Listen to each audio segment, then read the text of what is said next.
Andrew Douglas in the Action News 5 digital desk. We are talking about Volunteer Memphis MLK Days of Service, and we want to bring in and figure out what Baptist Healthcare and their involvement in Volunteer Memphis MLK Days of Service. What better person to talk to than Dr. Keith Norman?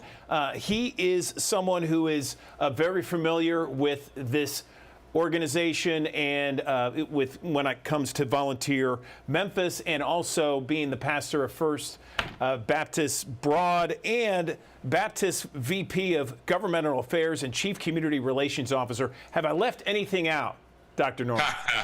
No, just a person who loves Memphis and loves to serve.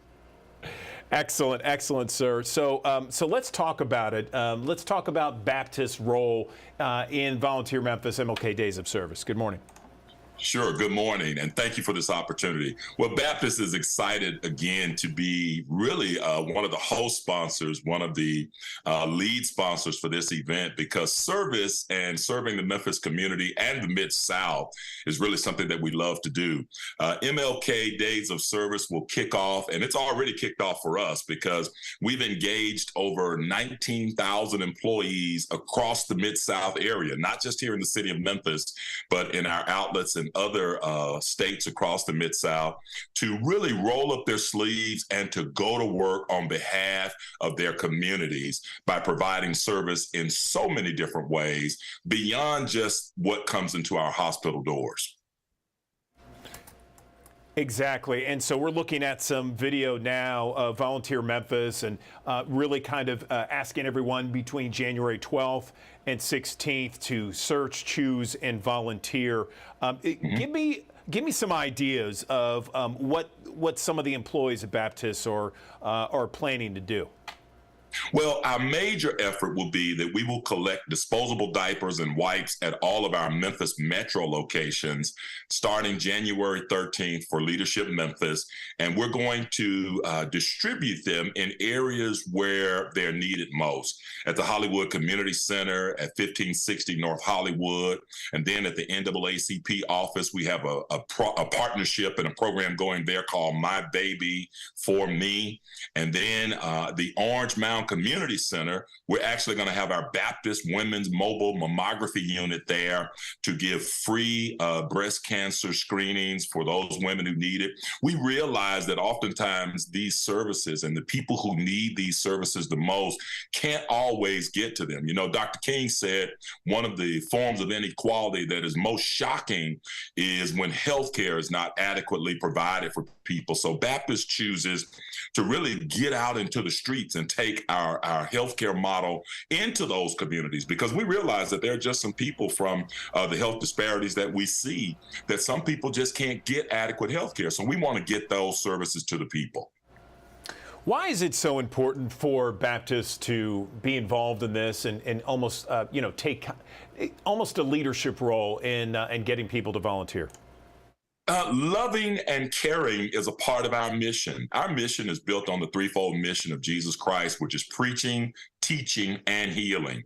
Well, if you look at the model of Christ's ministry, and this is the part I love in the work that I do both in the church and at Baptist, Christ went to where the people were. He cared, and the healing model was really there to say, look, I care for you, and Baptist cares for people. Our people love to serve. You know, they get excited about these kinds of things. You'll see them in their T-shirts and in their Baptist paraphernalia all over the Mid-South area because they love to roll up their sleeves and serve the various communities which we come from. And this is not just something we do at MLK Day of Service. I mean, when water was not flowing in our city, we were out trying to find ways to serve people. When this was happening in other parts of Mississippi region where we have hospitals there, we were out trying to serve people. During the COVID pandemic, we actually took our homeless van and we vaccinated the homeless community around the city of Memphis. We wanted to make sure everyone had adequate health care. So serving is just what we like to do. And I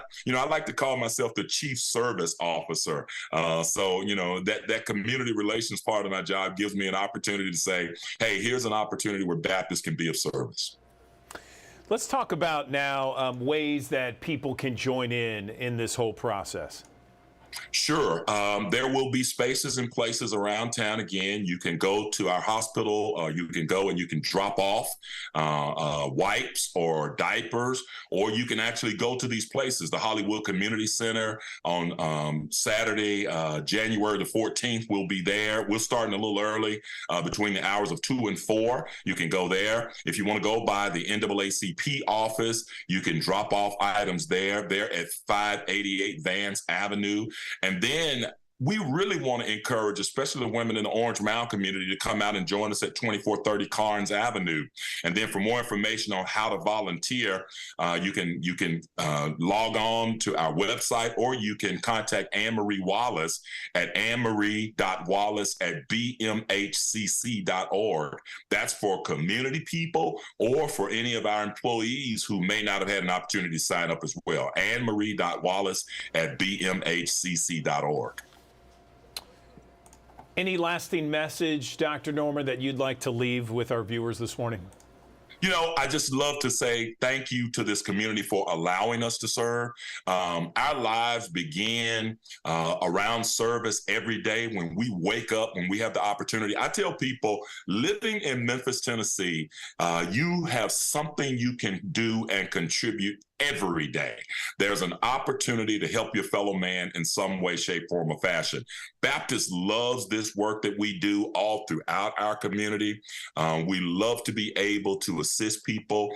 We love to provide excellent healthcare service. We love to make sure that the most vulnerable people in our community have access to the highest quality of life and the best healthcare available. And we enjoy doing it for over 100 years right here in this community. And nothing's going to stop us now.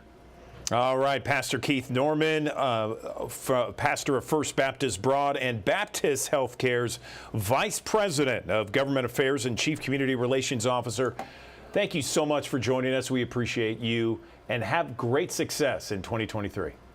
Thank you, and likewise.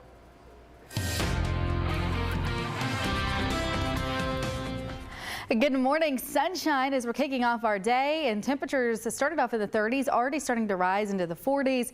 And by this afternoon, we're at 56 degrees at noon, right around 60 degrees at 3 o'clock, mid to upper 50s by 6 to 9. You don't get a big drop in temperatures this evening because clouds are moving in later.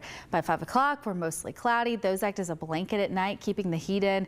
You may see a stray shower or some patchy drizzle overnight tonight and into early tomorrow. This is 9 a.m. here. A little bit of light rain in Memphis and Millington, Brownsville, Covington, and there will be a chance for a stray shower tomorrow afternoon too. But the best chance for rain is actually overnight Wednesday into early Thursday morning. 5 a.m. Thursday here, some showers parked in Memphis, Olive Branch, Brownsville, North Mississippi. But this line of rain along a cold front really doesn't start to come together until it gets east of here. Now it will start coming together and bring some heavy rain around 7:30 in the morning Thursday in Oxford, Ashland, Corinth, possibly in spots like Ripley, Mississippi, and then going into Bolivar and Selmer, Tennessee, seeing some heavy rain and some thunderstorms. But this is pretty much out of here by 11 a.m.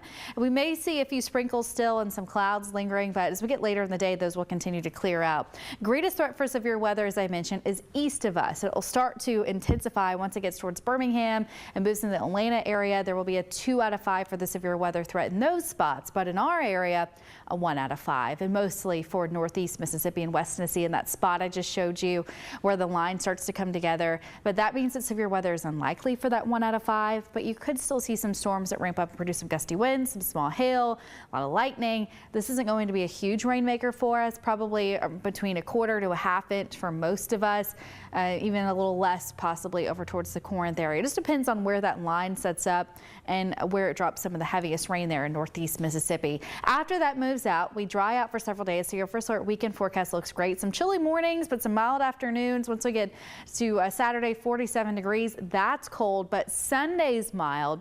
High around 57 degrees that day. Well, you've been posting updates on that rain chance on our First Alert Weather app. You can get that just by searching WMC in the App Store to download that for free and get video updates from us too. Check out these temperatures here.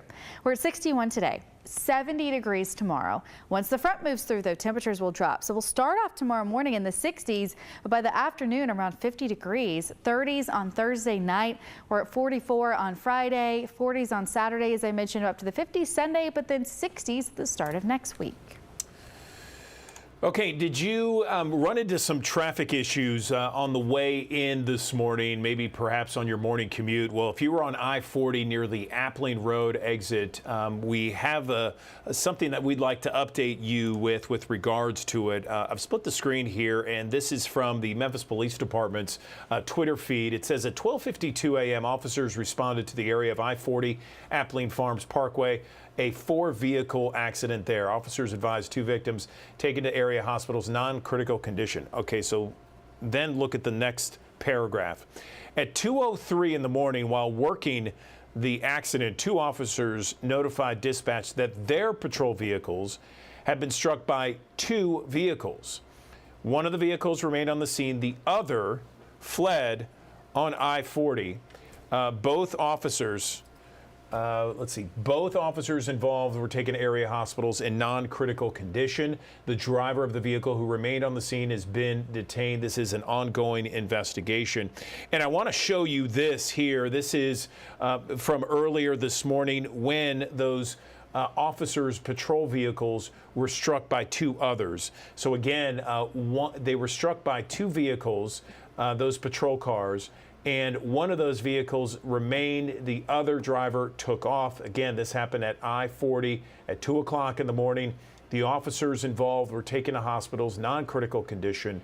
It is an ongoing investigation. We'll continue to follow here on WMC Action News 5. In other news this morning, a Memphis firefighter is waking up behind bars this morning, charged with domestic assault. Police say the wife of 39-year-old Brian Fitzgerald called police after he came home intoxicated, pushed her face down on the counter. Officers say they arrested Fitzgerald without any trouble. 5 Tennessee police officers forced to turn in their badge after investigators released the audits of an investigation into sexual interactions with on-duty officers in the department. And now the Laverne community, this is a community right outside of Nashville in Middle Tennessee, is calling for more accountability from their police department. Our sister station in Nashville, WSMV's Brendan Turney reports. Shocking 20-page report has been completed into sexual relationships at the Laverne Police Department. Some happening while officers were on duty and at work. Doing something while you're at work, I mean, for everybody else who goes to work, you know, we're held to that same standard. Jerry Howell says he was in disbelief when first reading the report and wants changes from city leaders.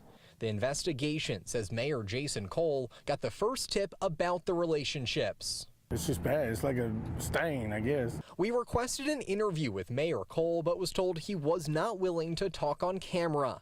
Instead, he released a statement saying, in part, "We will be retraining all of our employees in the rules, regulations, and expectations set forth by city leadership." It'll be a wake-up call for Laverne, but also a wake-up call for our police department to take care of themselves. Keith Bice says he would like to see the community step up and help oversee the police department. Just a couple of bad apples does not make the whole bunch bad. Police Chief Chip Davis talked about exactly that in his statement released this afternoon, saying in part, "We understand this will take time and diligence from our command staff and officers to repair the honor and integrity of our department." Okay, and those 3 officers have also been suspended due to the results of an investigation. About 60 people work for the Laverne Police Department, 11 in open sworn positions.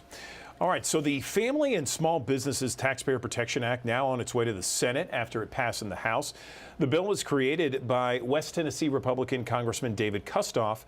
He said that this legislation will stop the Biden administration from unleashing 87,000 IRS agents on to taxpayers.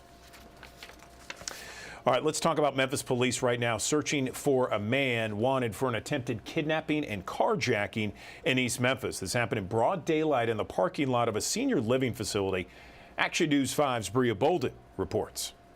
A normal Saturday morning ended in a terrifying close encounter for Dee Jones and her husband. He was getting out of the vehicle to get him out of the car, but that's when he jumped through the middle and got in the front seat to try to take off with me in the car. Jones says they just arrived at Belmont Village Senior Living in East Memphis Saturday morning to visit her father-in-law. when all of a sudden a man with his face covered in blood flagged them down, pleading for help. Then that's when he jumped in the back of the car. He kept blinking my cell phone, which he already had a cell phone. So I knew that something was, not good. And then he kept saying he didn't want us to stop. According to a Memphis police report, that's when Jones's husband got out of the car, trying to pull the suspect out of their back seat. Jones says he was eventually able to hop in the driver's seat and tried to take off with the car while she was still inside. I was able to get it back in park before he could take off, but when he moved his hand off the steering wheel, that's when my husband was able to pull him out of the car, and then he wrestled him to the ground. And I mean, had he not have done that, I mean, he's just, I don't know what would have happened. The suspect eventually got away on foot. Police released this photo of him Monday. Belmont Village Senior Living says the safety of residents, families, and staff is their top priority. They told Action News 5, in part, quote, "While our building is secured, we are taking extra precautions by bringing in round-the-clock security personnel to provide our community with an additional and substantial safety resource." Okay, so the Jones are okay. The police are still looking for the suspect in this case. If you have any information on this investigation, please call or text Crime Stoppers. You can remain anonymous and be eligible for a reward. That number is 901-528-CASH. To Coahoma County right now, where there is an investigation underway after 2 children were killed. They were shot and killed in Jonestown, Mississippi, just north of Clarksdale. Coahoma County deputies say by the time they arrived, 2 children, a 9-year-old boy and 1-year-old girl, were shot. A third child was being held at gunpoint by 25-year-old Marquez Griffin. Both children died before they could make it to the hospital. Melrose Hale is the grandmother of the 1-year-old. She says she doesn't know Griffin, but knows his family. Are you going to them children room where they would sleep in and take their life? Them kids didn't do nothing to you. Them kids don't even know you. Why would you do this? As of now, it's unknown what Griffin's relationship is to the family. He's currently being held in Coahoma County, charged with 2 counts of murder and 2 counts of aggravated assault. 2 former owners of the Double J Smokehouse and Saloon now facing fraud charges. John Harris, Marcus Harris, both charged with Class B felony counts of theft of property over $60,000. They're out of jail on bond. If convicted, they could be sentenced to a maximum 12 years in prison. Double J Smokehouse and Saloon, formerly at 124 GE Patterson Avenue, is permanently closed. New federal trial for an Arkansas man accused of participating in the January 6th riot is expected to begin today. The trial was originally scheduled to start yesterday. It was pushed back. Richard Barnett, the man sitting at Nancy Pelosi's office, in several images on social media, he has pleaded not guilty to all charges. Sarah Huckabee Sanders, Republican in Arkansas, will become the first female governor of that state. Celebrations already begun with Freedom Fest over the weekend. Some of those celebrating say they look forward to sharing the history of that inauguration. I have a 12-year-old daughter myself, and so I'm looking forward to just her seeing that you can be anything that you want to be. And the truth is, empowered women empower women. I don't know why it's always in there. Sanders hosted other events leading up to today's inauguration. All right, so Tennessee Governor Bill Lee's inaugurated for the 2nd term next week. The oath of office will be January 21st at the Legislative Plaza in Nashville, in a joint convention of state lawmakers. The inaugural weekend will be a reception there on January 20th, followed by a morning worship service on January 21st and the inaugural ceremony later that morning. The events are free, open to the public, with registration required. Okay, Andrew Douglas here in the Action News 5 Digital Desk. We know, okay, that our utility bills are going up and up and up, and especially this month in July, I'm dreading the time where I get my utility bill and open it up because I know it's going to be high. We've been dealing with record heat, not only here but across the Mid-South and across the country, and so those utility bills are sky high. So naturally, we want to try and figure out some ways to save on your utility bills. So right now, let's bring in an insulation expert, Stacy Fitzgerald-Redd. Good morning. How are you? Good morning. So insulation expert. So tell me what we're doing right or what we're doing wrong with our insulation.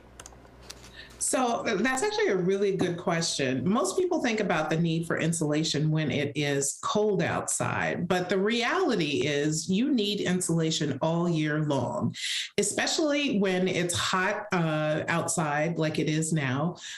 For your part of the country, typically mid 90s to 100 degrees this time of year. And so what you want to do is make sure with your home that you air seal and insulate. And what I mean by that is the attic space primarily is the area you want to address first. You need to walk up into that attic, take a look around, make sure you've sealed any cracks or crevices, and also make sure you have adequate levels of insulation in your attic. And you can measure that to know whether or not you have enough insulation. Yeah, I mean, that is something that I'm concerned about. I guess it's one of those things where, you know, I've owned my house for 15 years and I haven't put any insulation in. And I would think just over time that insulation continues to just go down a little bit. And you just need to add insulation no matter what you're doing, just every few years. Am I right about that? So typically, because home energy efficiency codes change and the science evolves, we learned that the levels of insulation required in order to keep a home optimal in terms of comfort change over time.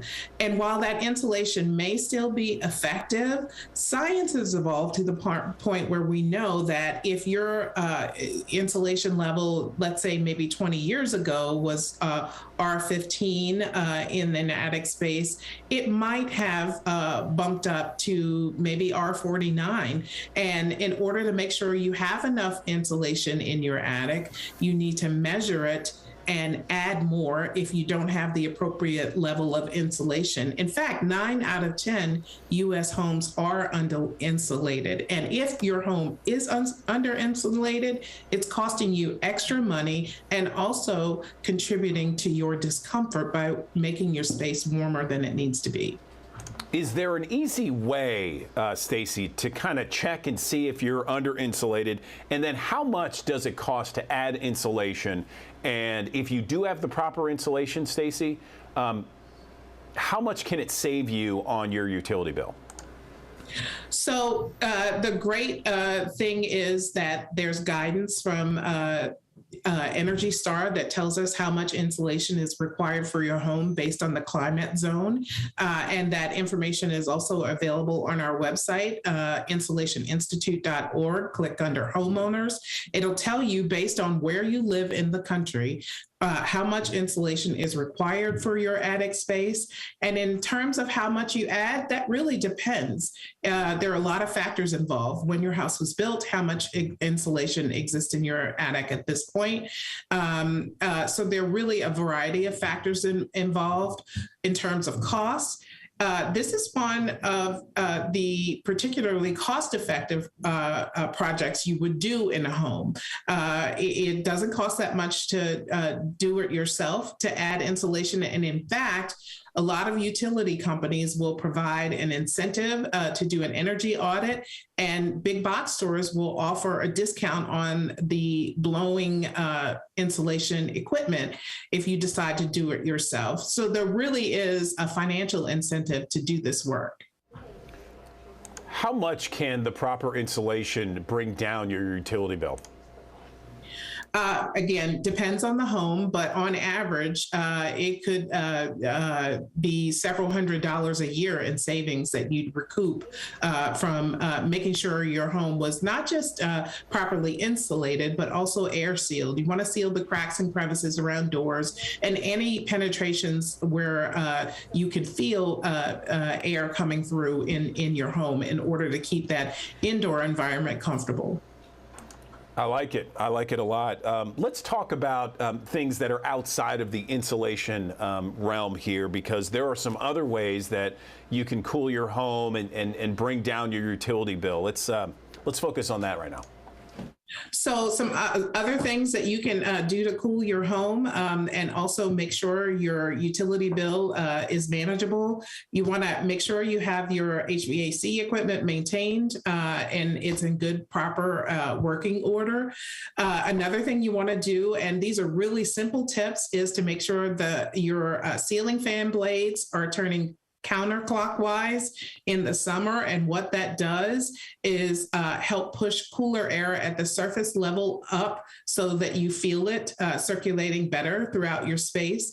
Keep your blinds closed in the heat of the day in order to keep the conditioned air inside and to stop that radiant heat effect through your windows. And also use cotton sheets. Cotton is comfortable and breathable fabric that helps make you more comfortable. So why not use those on your bed, your bedding, to make you more comfortable? That's all interesting and very good.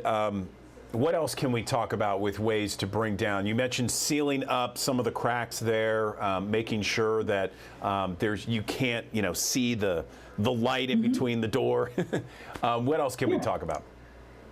So an important thing to remember, as I mentioned earlier, is that utility companies often offer an incentive for consumers to have their home either energy rated or audited for energy use. What you find out with this is that there are maybe some areas in your home where you're not operating as efficiently as you could be. And that auditor will recommend options for you to correct in order to optimize efficiency and energy use in your home. And if you want to find out if your local utility has such an incentive, reach out to them and they'll let you know.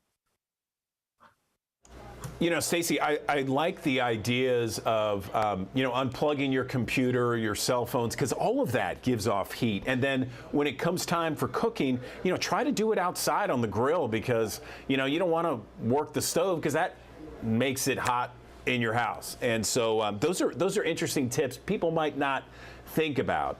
But when it comes down to the most important room in the house, if you want to save when it comes to your utility bill, do you think it's the attic? You absolutely need to focus on the attic. As much as 25 to 30% of the energy used in your home can escape through that space. So you want to address the attic first. And again, to find out more information about how you do that, visit our website at insulationinstitute.org, and you can find a wealth of information for homeowners there about how to address that attic space. Stacey Fitzgerald-Redd, this has been very informative. Thank you so much, and I know it's helped some of our viewers out there. We really appreciate your time. Thank you. There's been a lot of talk recently about the demand for retired workers during the labor shortage, and we ran a survey, and there was apparently a survey of 800 retirees all across the U.S. to find out just how many are planning to go back to work and why. And apparently there was 1 in 5 are likely to go back to work this year. Let's talk more about what else this survey had to say with our career expert, Stacey Holler. Stacey, good morning. How are you? Good morning. I'm great. Thank you, Andrew. So listen, Stacey, I'm thinking about retirees and some of the reasons they're going back to work. And my first thing, just because it's been in the news recently, is the fact that maybe they've had this fixed income for many years and inflation is just blowing them out right now. Is that one of the reasons? Absolutely, that's one of the reasons. I mean, people thought they had their plan set for retirement, and in so many ways, the world changed in the last 2 years. So everything's flipped around, but absolutely financial reasons are some of the reasons retirees are looking to go back to work. I understand that, and I can understand why they're going back to work. It makes me sad, because I feel bad for them. They think, oh, okay, I got my nest egg, I'm ready to go and relax. What is I don't know if this survey really kind of gauged this, but what was their attitude of getting back in the workforce? Were they excited? Were they upset about it? I'm so glad you asked that because it's been very interesting in my practice and speaking with these folks who are going back. They're actually excited about going back. I've had several conversations in the last week. In fact, this morning I was talking to a 72-year-old retiree who said he missed working. He missed people. He missed collaboration. And I hear from many people that even if the financial reasons aren't the reason that they're retiring, they just thought it was the time to go play golf, they're like, they still want to be engaged. Most of the people I speak with are excited because they have an opportunity to go back to work on their own terms at this stage in their career. They could work flexible hours, they could work remote, they could work part-time. So it's a whole different purview for these folks. You know, I'm interested, Stacey, maybe a little bit of a deeper dive here. I would think that maybe perhaps they're excited, and I don't know if you gauge this, but they're excited because, you know, for 2 years or so, we've been in this pandemic keeping everybody separate, and now here we are, you have an opportunity to be with people again, and so you're excited about this opportunity. Is that something you saw? I do. It is partly because of that for sure. But even if they're working remote, then they have some camaraderie even with remote workers. So yes, that is a part of it. I also have been speaking with a lot of CEOs in the last few weeks, and they are just bored. They're not ready to get out of the game. So I speak to a lot of people who are excited just to be back in the game. They still want to contribute. You know, older workers are much younger these days.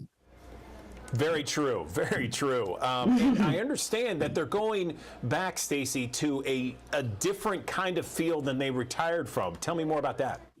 Yeah, it's really, they feel like it's an opportunity to do something new and different.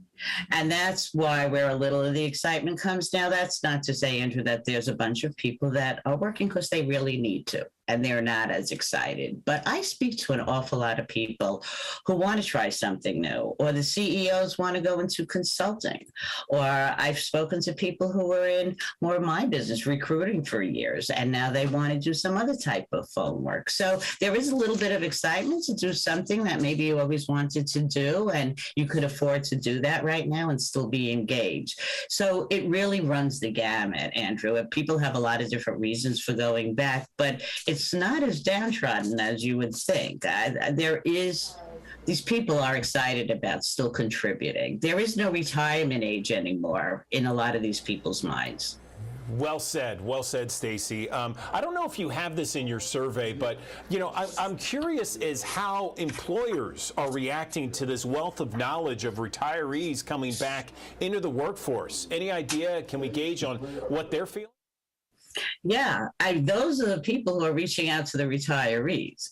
I mean, there's a lot of challenges now in the workplace. Everybody's trying to figure out how to work remote. And it's very welcoming for these people to bring back folks. Some of them are going back to their old organizations part-time, and they're being asked to because they have the experience and the knowledge. They don't have to learn the basics of the workforce, and they can become mentors to other people. And they already have an established experience. So in many ways, it's easier to bring them in with their experience and knowledge that they could share. What else have we haven't touched on, Stacey, that came out from this survey that you got? Because this is all fascinating to me, and it actually paints a more of an optimistic and upbeat view of things. For me, from my purview, it is encouraging. I think these retirees who in the past years were very limited as to options. You were told to retire, and then maybe if you still needed to work or wanted to be engaged in work, you had to look locally because you still, at an older age, you might not want to commute 2 hours a day. So you were pretty limited in what your choices are. But the choices for retirees who want to go back to work now is much more open. in. And that's why you hear in me a little excitement about it, because I'm hearing people who still want to be engaged and have opportunities they didn't have before. So although a lot of them are also doing it for financial reasons, it's not like earlier in their career where they might have taken something that they didn't love because they had to. Retirees are feeling a little more wiggle room in really doing something that they like to do, and they might not have to do it full time. So they could enjoy it more on a part-time basis. I follow 100%. Anything else, Stacey, before we let you go? This has been very informative. I like it a lot. Well, I love preaching this and letting people know it's out there, because I do think that there are retirees out there who don't know this is a good time for them. Whether they want to get back in for financial reasons, they just want to stay engaged, they still want to contribute, or there's something they always wanted to do that they might have the opportunity to do now. So I love sharing that information, and I hope those folks out there who still want to be engaged realize they can be if they'd like to today. Okay, Stacey Holler, I appreciate your time. Thank you so much. We appreciate your fact-finding mission, and take care of yourself, okay? Thank you so much.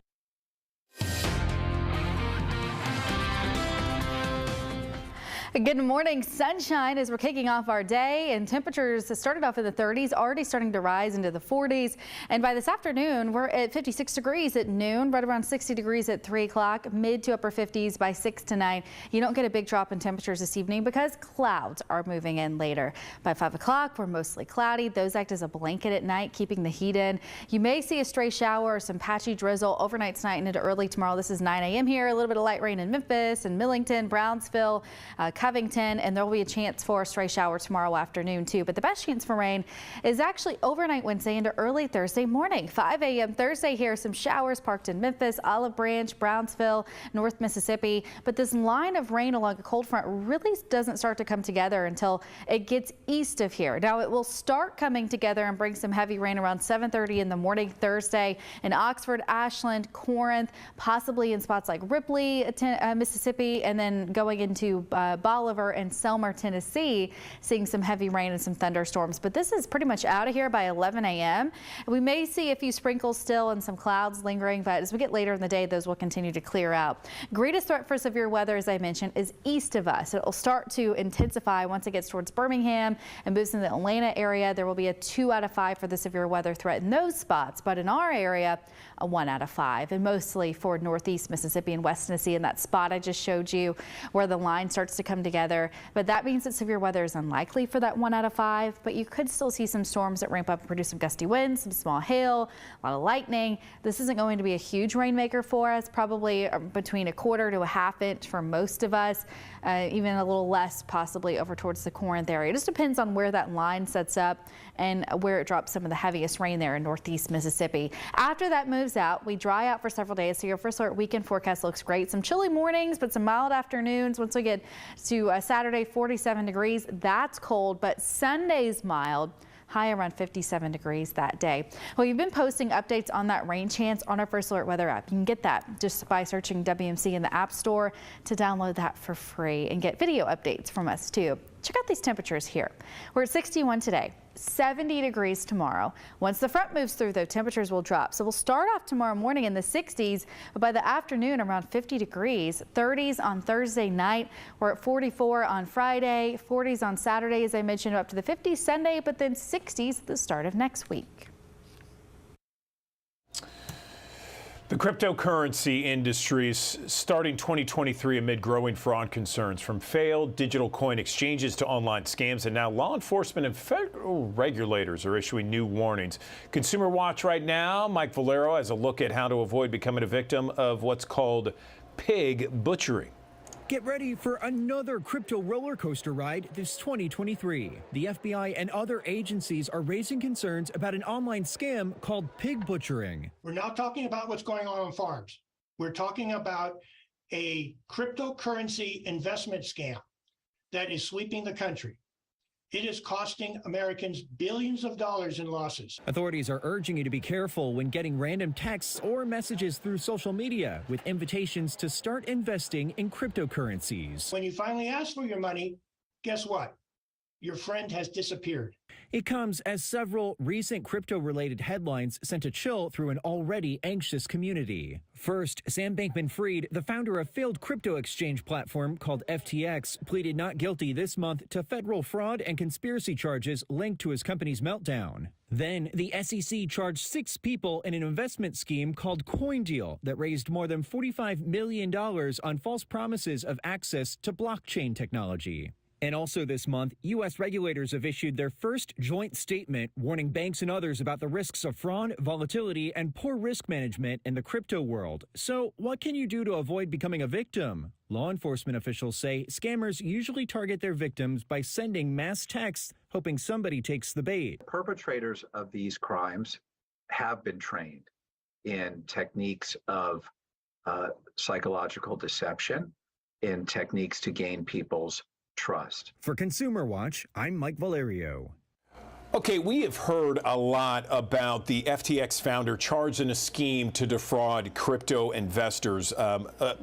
Federal prosecutors have alleged he intentionally deceived customers and investors to enrich himself and others while playing a central role in FTX's multi-billion-dollar scheme. We're talking about Sam Bankman-Fried, a Democrat super donor and the founder of XTX. What does this mean for investors? What does this mean for crypto investors? Is crypto dead?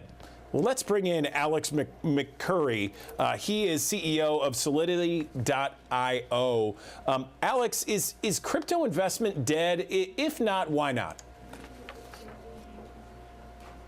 Crypto investment is very much not dead. I think that what FTX is a prime example of lack of regulation in centralized exchanges, decentralized finance, crypto protocols.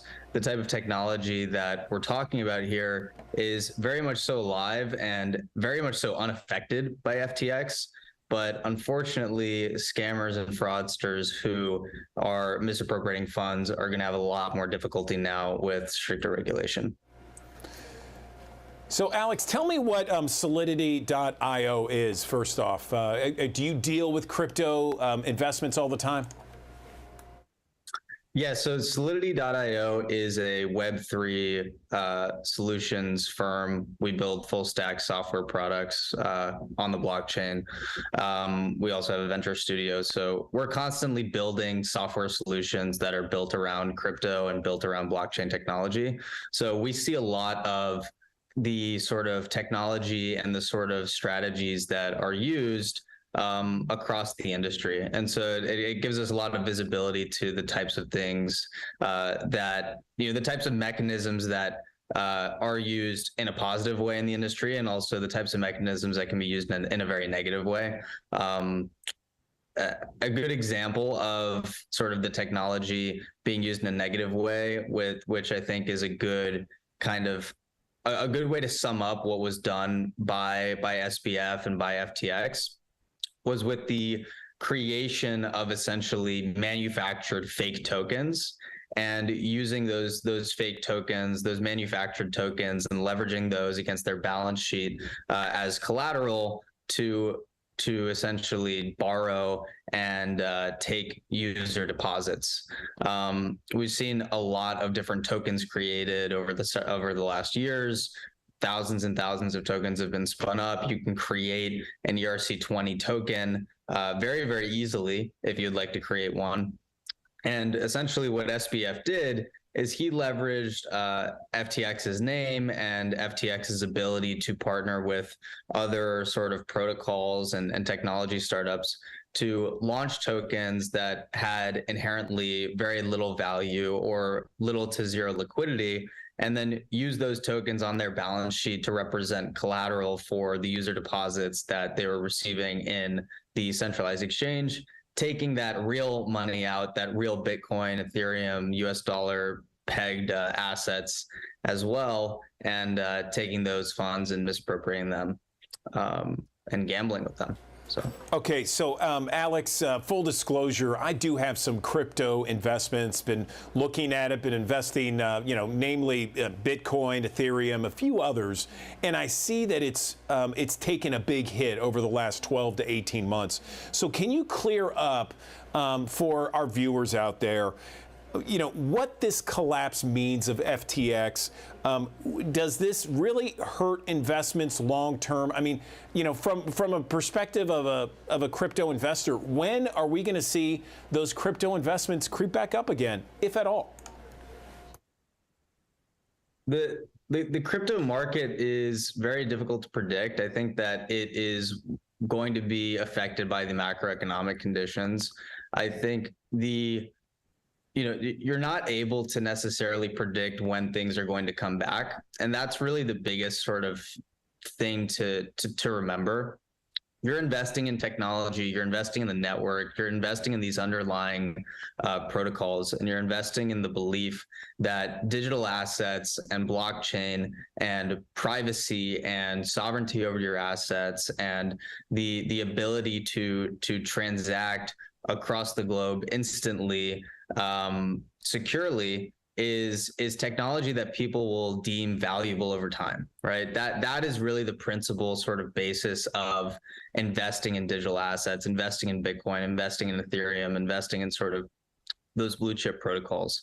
And so really your time horizon needs to be much longer. You need to be looking at Bitcoin. You need to be looking at these assets much more like an investment in the early days of the internet or in social media, really life-altering technologies that take time to mature, but ultimately have enough value and have enough potential to be adopted within the broader market to accrue massive amounts of value over time.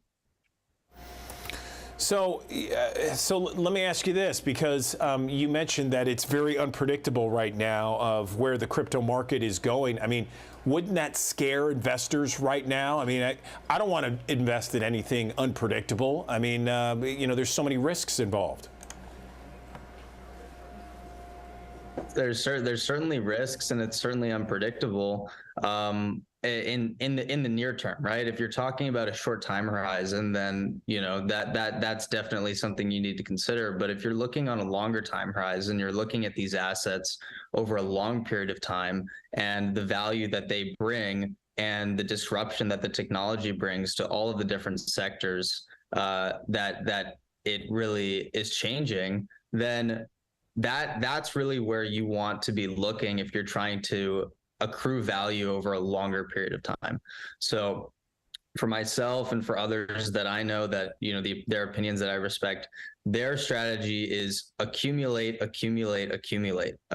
these assets at whatever rate you're comfortable with, do it over time, do it while the market is do it when things like FTX happen, right? And the reason for that is because when you have companies like FTX, who are centralized exchanges, centralized authorities, who are basically just a prime example of misallocation of capital by investors and essentially poor management of capital, whether malicious or unintentional, those are not examples of deficiencies in the underlying technology whatsoever.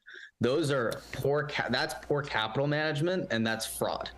And so that is actually a prime example of an opportunity to accumulate these assets at a discount because of broader concerns around the industry, but has no bearing or no underlying effects on Bitcoin or on the underlying technology. So let me ask you this, Alex, before we let you go. What do you want people to know about crypto investments with regards to what happened at FTX going into 2023? I think that crypto investments more broadly are really they're a risk class, they're a risk investment, but you're investing in the underlying technology of what you are, what you believe in, right? And so you need to identify the opportunity within the technology. You need to be comfortable with the risk, and you need to understand why you're investing in it. And so education is really important. Understanding the underlying technology, the underlying principles of why you think it's going to be adopted, why you think it's going to be useful, is much more important than staring at the day-to-day price and looking at, sort of these high-profile news events. Stay focused on the technology, stay focused on the impact, stay focused on the market opportunity, and you'll be fine. Okay, Alex McCurry of Solidity.io. We appreciate your time and appreciate the breakdown of crypto investments. Thanks very much. I want to switch gears, though, because I want to talk about a very important topic for a lot of you at home, and that is ways to save money. With the cost of things lately, gas prices going up, everything at the grocery store going up, who doesn't want to find ways to be able to cut corners and help make ends meet a little bit easier? So AARP's bulletin released 99 ways to save, and it's all about beating inflation. And joining me now to talk more about this is Neil Wertheimer with the AARP Bulletin. You are the deputy editor. Good morning. Neil, how you doing? I'm doing great, Amanda. Great to be here. Thank you. Absolutely. Well, hey, this is an important topic right now. I think everybody wants to be able to find ways to cut costs because everything just keeps getting more and more expensive. And so one of the big things right now, it's so hot. Here in the Mid-South, we're dealing with triple digits and the humidity. And so everybody's utility bill is a little bit more. Do you have any advice on maybe finding ways to save on that utility bill? Absolutely. The number one thing to focus on for high heat or extreme cold are the windows. Windows can lose 30% of your energy costs just through them. So by using strategic blinds and window coatings and outdoor shutters and just closing the blinds, you can save a lot of money just that way. There are some clever ways that people don't often know about. So for example, unplug every device in your house that isn't that's off. You lose as much as $100 a year on devices that are turned off but are still using a flow of energy. I also recommend that anyone who hasn't yet changed all their light bulbs to LED lights really should. The government says you save as much as $225 a year just by using the highly efficient LED bulbs rather than old-fashioned incandescents. I wouldn't have even thought to unplug everything in the house. So, I mean, that's an immediate way that I could cut costs and say, like you said, $100 a year, I will take that. Anything helps because it all adds up. And I know that grocery prices, they're up 10%. What are some ways to maybe try to combat that and make your dollars stretch a little bit more? Well, the number one thing to do is eat all the groceries you bought last week. We throw out 30% of the food we buy in America. Just kind of crazy. So do a couple clever things, such as designate a part of your refrigerator as the Eat This Now corner, where you put those nubs of cheese, those last 2 apples from the bag, the last of the lettuce, and make an effort to eat up all of the groceries you bought. Similarly, you can do a stir fry the night before your shop or a soup to use up your groceries. When you get to the store, just be tactical.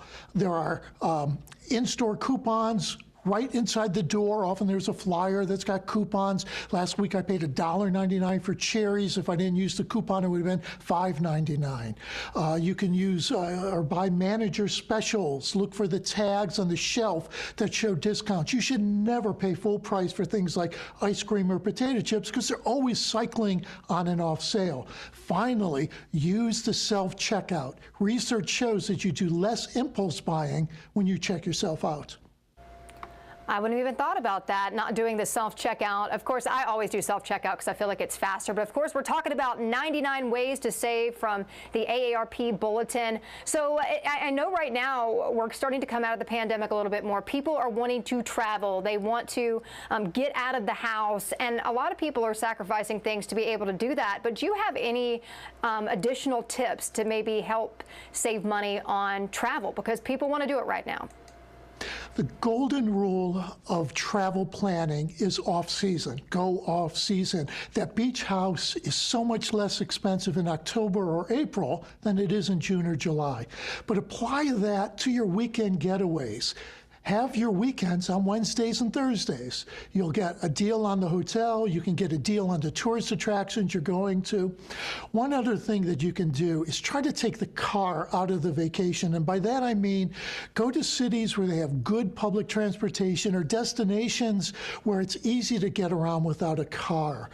Rental car companies are having as hard of a time finding cars as us consumers. So if you can get the car out of the vacation, you'll save a whole lot of money. What about subscription services? Because so many people have them now. Are there ways to make sure that you're not wasting anything there? The secret there is to go month by month. There's no penalty to not use a service for a month, to cancel it, and then to start the month after. So if you just binge on the movies and shows you love, turn it off and then turn on a different service. Do that, you'll save hundreds in a year. It makes sense. It makes sense. You know, what about, does it matter what card we use to pay for certain items? I feel like that's a challenge for a lot of people because, of course, we want the ones that are going to make the most for us. Good morning. I'm Amanda Hansen here at the Action News 5 Digital Desk. A lot of you starting off a new year, and one thing that I think is a pretty interesting topic that is very important to talk about is the importance of having a primary care physician. So I want to bring in now nurse practitioner Tondra Armour with Methodist Medical Group. Tondra, good morning. How you doing? Good morning. How are you?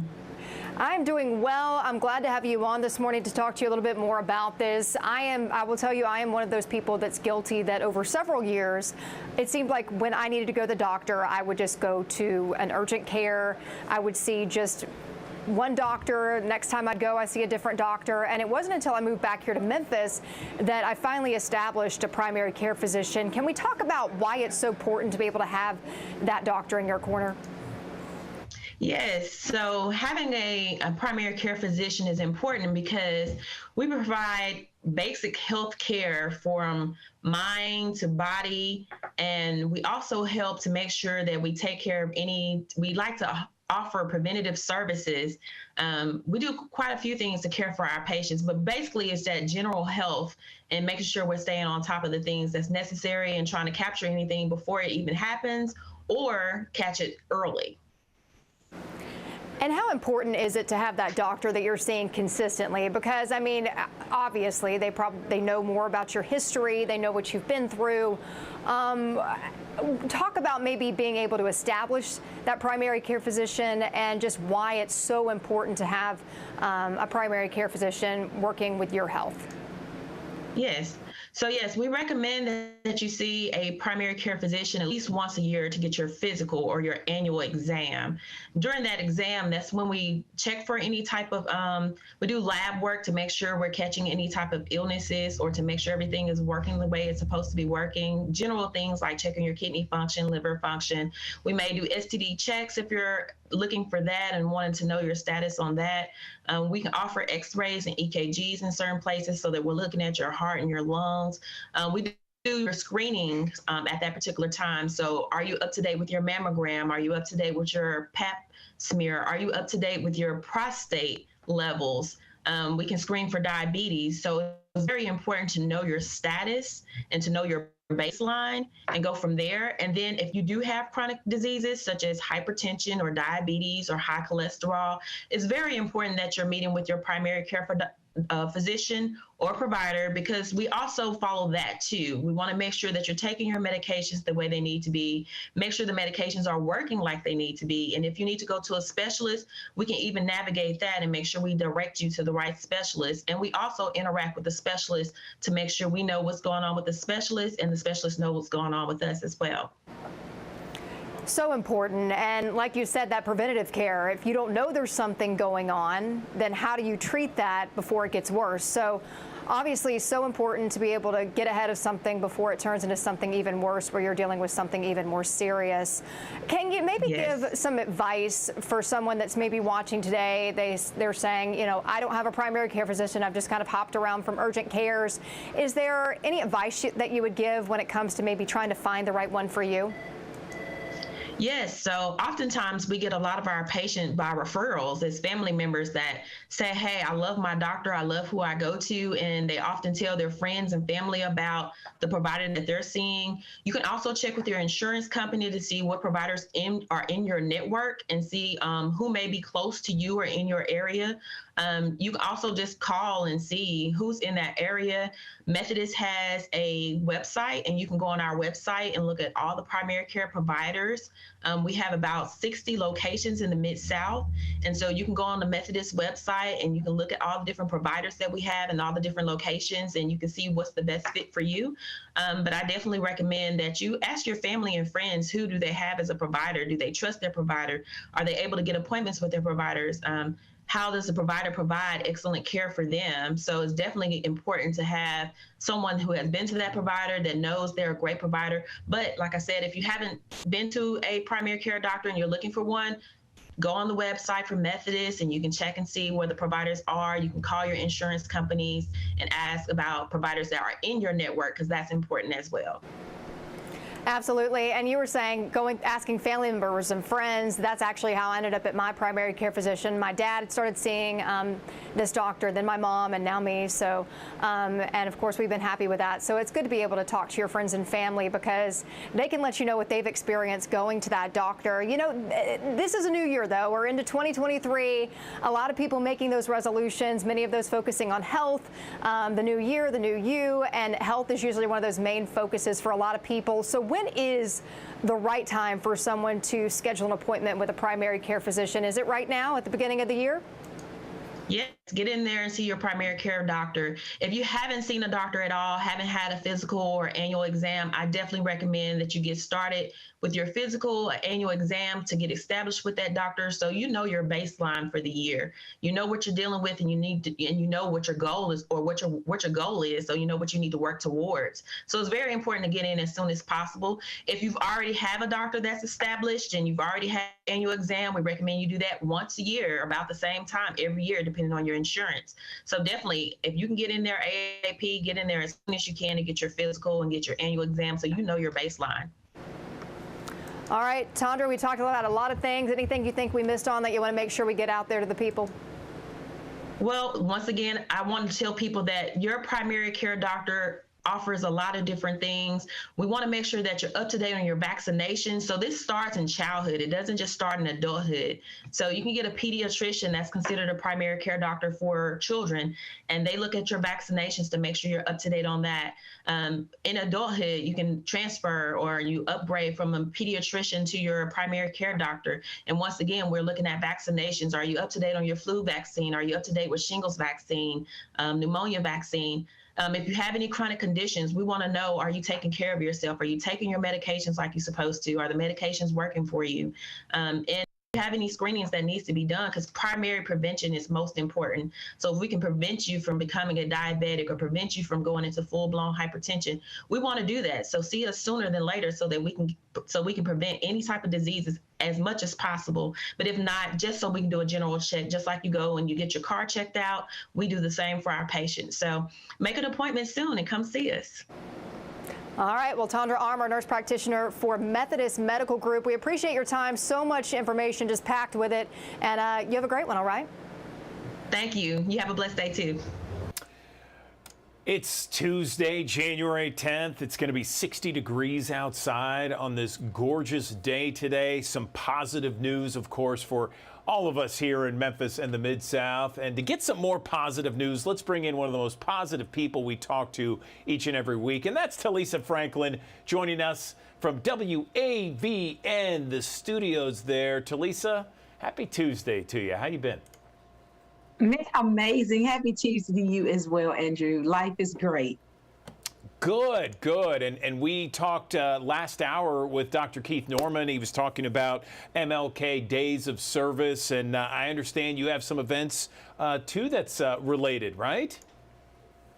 Absolutely. This weekend is always a blessing to be of service, and especially this weekend, because this is Dr. King's holiday weekend, and it is a blessing to be of service. And so Leadership Memphis and Volunteer Memphis, I have the pleasure of leading event planning this event that's Care Like a King. And anybody know me, I really, truly care about our community. And so they have this big MLK Health and Wellness Day that we will start on this Saturday in the Orange Mound Community Center, the Mound, Saturday between 10 and 4. Listen, it's going to be so much fun. You can get your vaccinations. We have a big food drive. So Orange Mound Community Center, we understand, and we want to be a blessing. And then inside, we have so many community partners, community organizations that's going to be offering goods and services for the well-being and the health of that Orange Mound community and afar.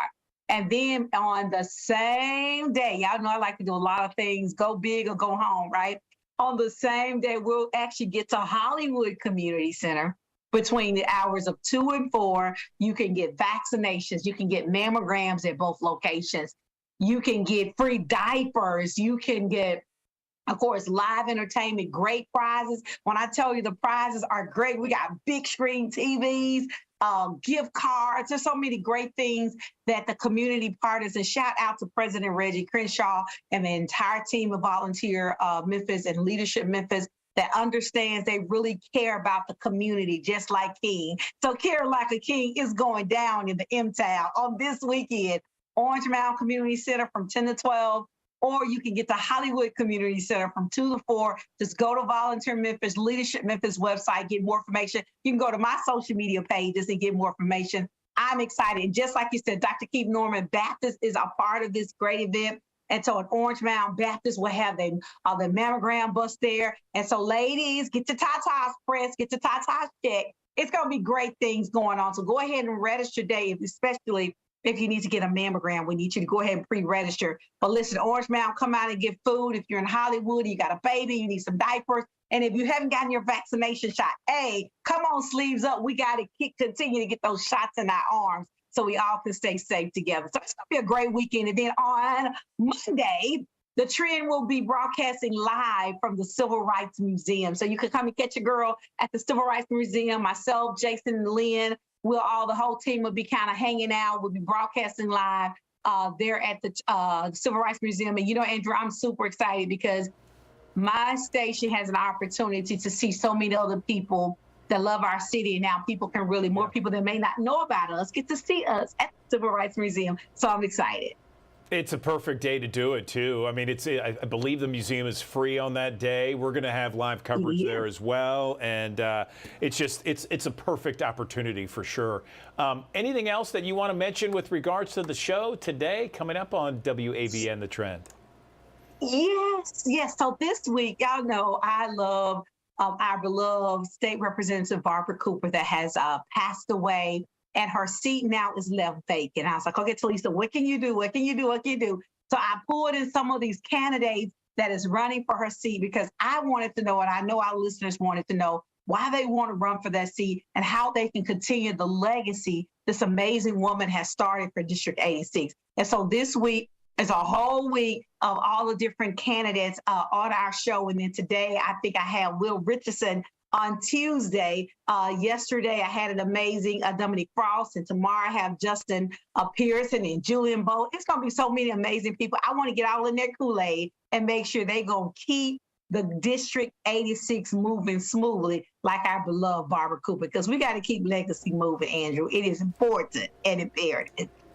Absolutely. Agree 100%, Talisa. Thanks very much, as always, for your positivity, your smile, your upbeat attitude, and making Memphis a better place. We appreciate you so much.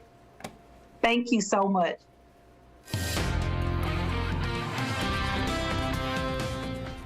Good morning. Sunshine as we're kicking off our day, and temperatures started off in the 30s, already starting to rise into the 40s. And by this afternoon, we're at 56 degrees at noon, right around 60 degrees at 3 o'clock, mid to upper 50s by 6 to 9. You don't get a big drop in temperatures this evening because clouds are moving in later. By 5 o'clock, we're mostly cloudy. Those act as a blanket at night, keeping the heat in. You may see a stray shower or some patchy drizzle overnight tonight and into early tomorrow. This is 9 a.m. here. A little bit of light rain in Memphis and Millington, Brownsville, Covington, and there will be a chance for a stray shower tomorrow afternoon too. But the best chance for rain is actually overnight Wednesday into early Thursday morning. 5 a.m. Thursday here, some showers parked in Memphis, Olive Branch, Brownsville, North Mississippi. But this line of rain along a cold front really doesn't start to come together until it gets east of here. Now it will start coming together and bring some heavy rain around 7:30 in the morning Thursday in Oxford, Ashland, Corinth, possibly in spots like Ripley, Mississippi, and then going into Bolivar and Selmer, Tennessee, seeing some heavy rain and some thunderstorms. But this is pretty much out of here by 11 a.m.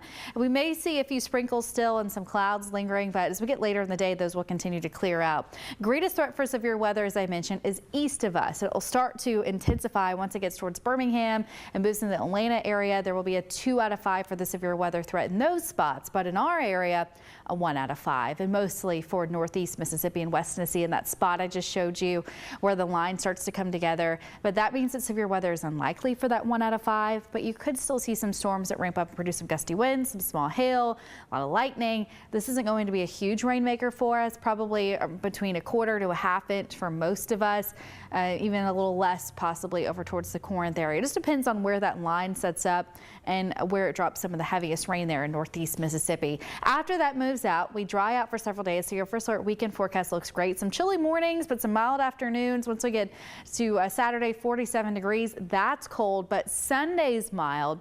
High around 57 degrees that day. Well, you've been posting updates on that rain chance on our First Alert weather app. You can get that just by searching WMC in the App Store to download that for free and get video updates from us too. Check out these temperatures here. We're at 61 today. 70 degrees tomorrow. Once the front moves through, though, temperatures will drop. So we'll start off tomorrow morning in the 60s, but by the afternoon around 50 degrees. 30s on Thursday night. We're at 44 on Friday, 40s on Saturday, as I mentioned, up to the 50s Sunday, but then 60s at the start of next week. Okay, doctors are not immune to struggles with drug and alcohol abuse. In fact, confidential state programs across the country help them on their road to recovery. But when they relapse or put the public at risk, it's up to state medical boards to take action. We have our national investigative reporter, Jossie Sturman, looking at doctor discipline nationwide and discovered a secretive system out there that allows physicians to keep their licenses even when they show up impaired at work. Next case, Michael Heilig. In November 2018, members of Kentucky's medical board took just 5 seconds to make what many consider a surprising decision. All in favor? Any opposed? Motion granted. Fully reinstating the medical license of this man, orthopedic surgeon Michael Heilig. Well, I was just shocked. The news was stunning to Danny Davis, who told our Lexington station back then he learned through a flyer in the mail that the doctor he claims did 2 disastrous surgeries on his arm was back in business. To be so quickly reinstated after some of the things he's done, it makes absolutely no sense. Medical board documents say Heilig failed a hospital drug screen in May 2018 after a nurse raised concerns he was impaired in the operating room. But even though records show Heilig had been self-prescribing Ambien, was diagnosed with 2 substance use disorders, and signed a contract with a special state program designed to monitor doctors battling addiction, his license was not suspended or revoked. It's the kind of situation our national investigative team has seen across the country. We've spent months digging into discipline and oversight for doctors dealing with addiction and alcohol abuse, discovering a secretive process that critics say protects doctor reputations while leaving patients in the dark. Time lags in informing medical boards and the public about doctors who have significant issues, and lacks delayed punishments for physicians who've put people at risk while battling their own demons. It's a serious threat to patients. Would you knowingly go to a doctor who you know had recently a problem with drug or alcohol abuse? Most people would say no.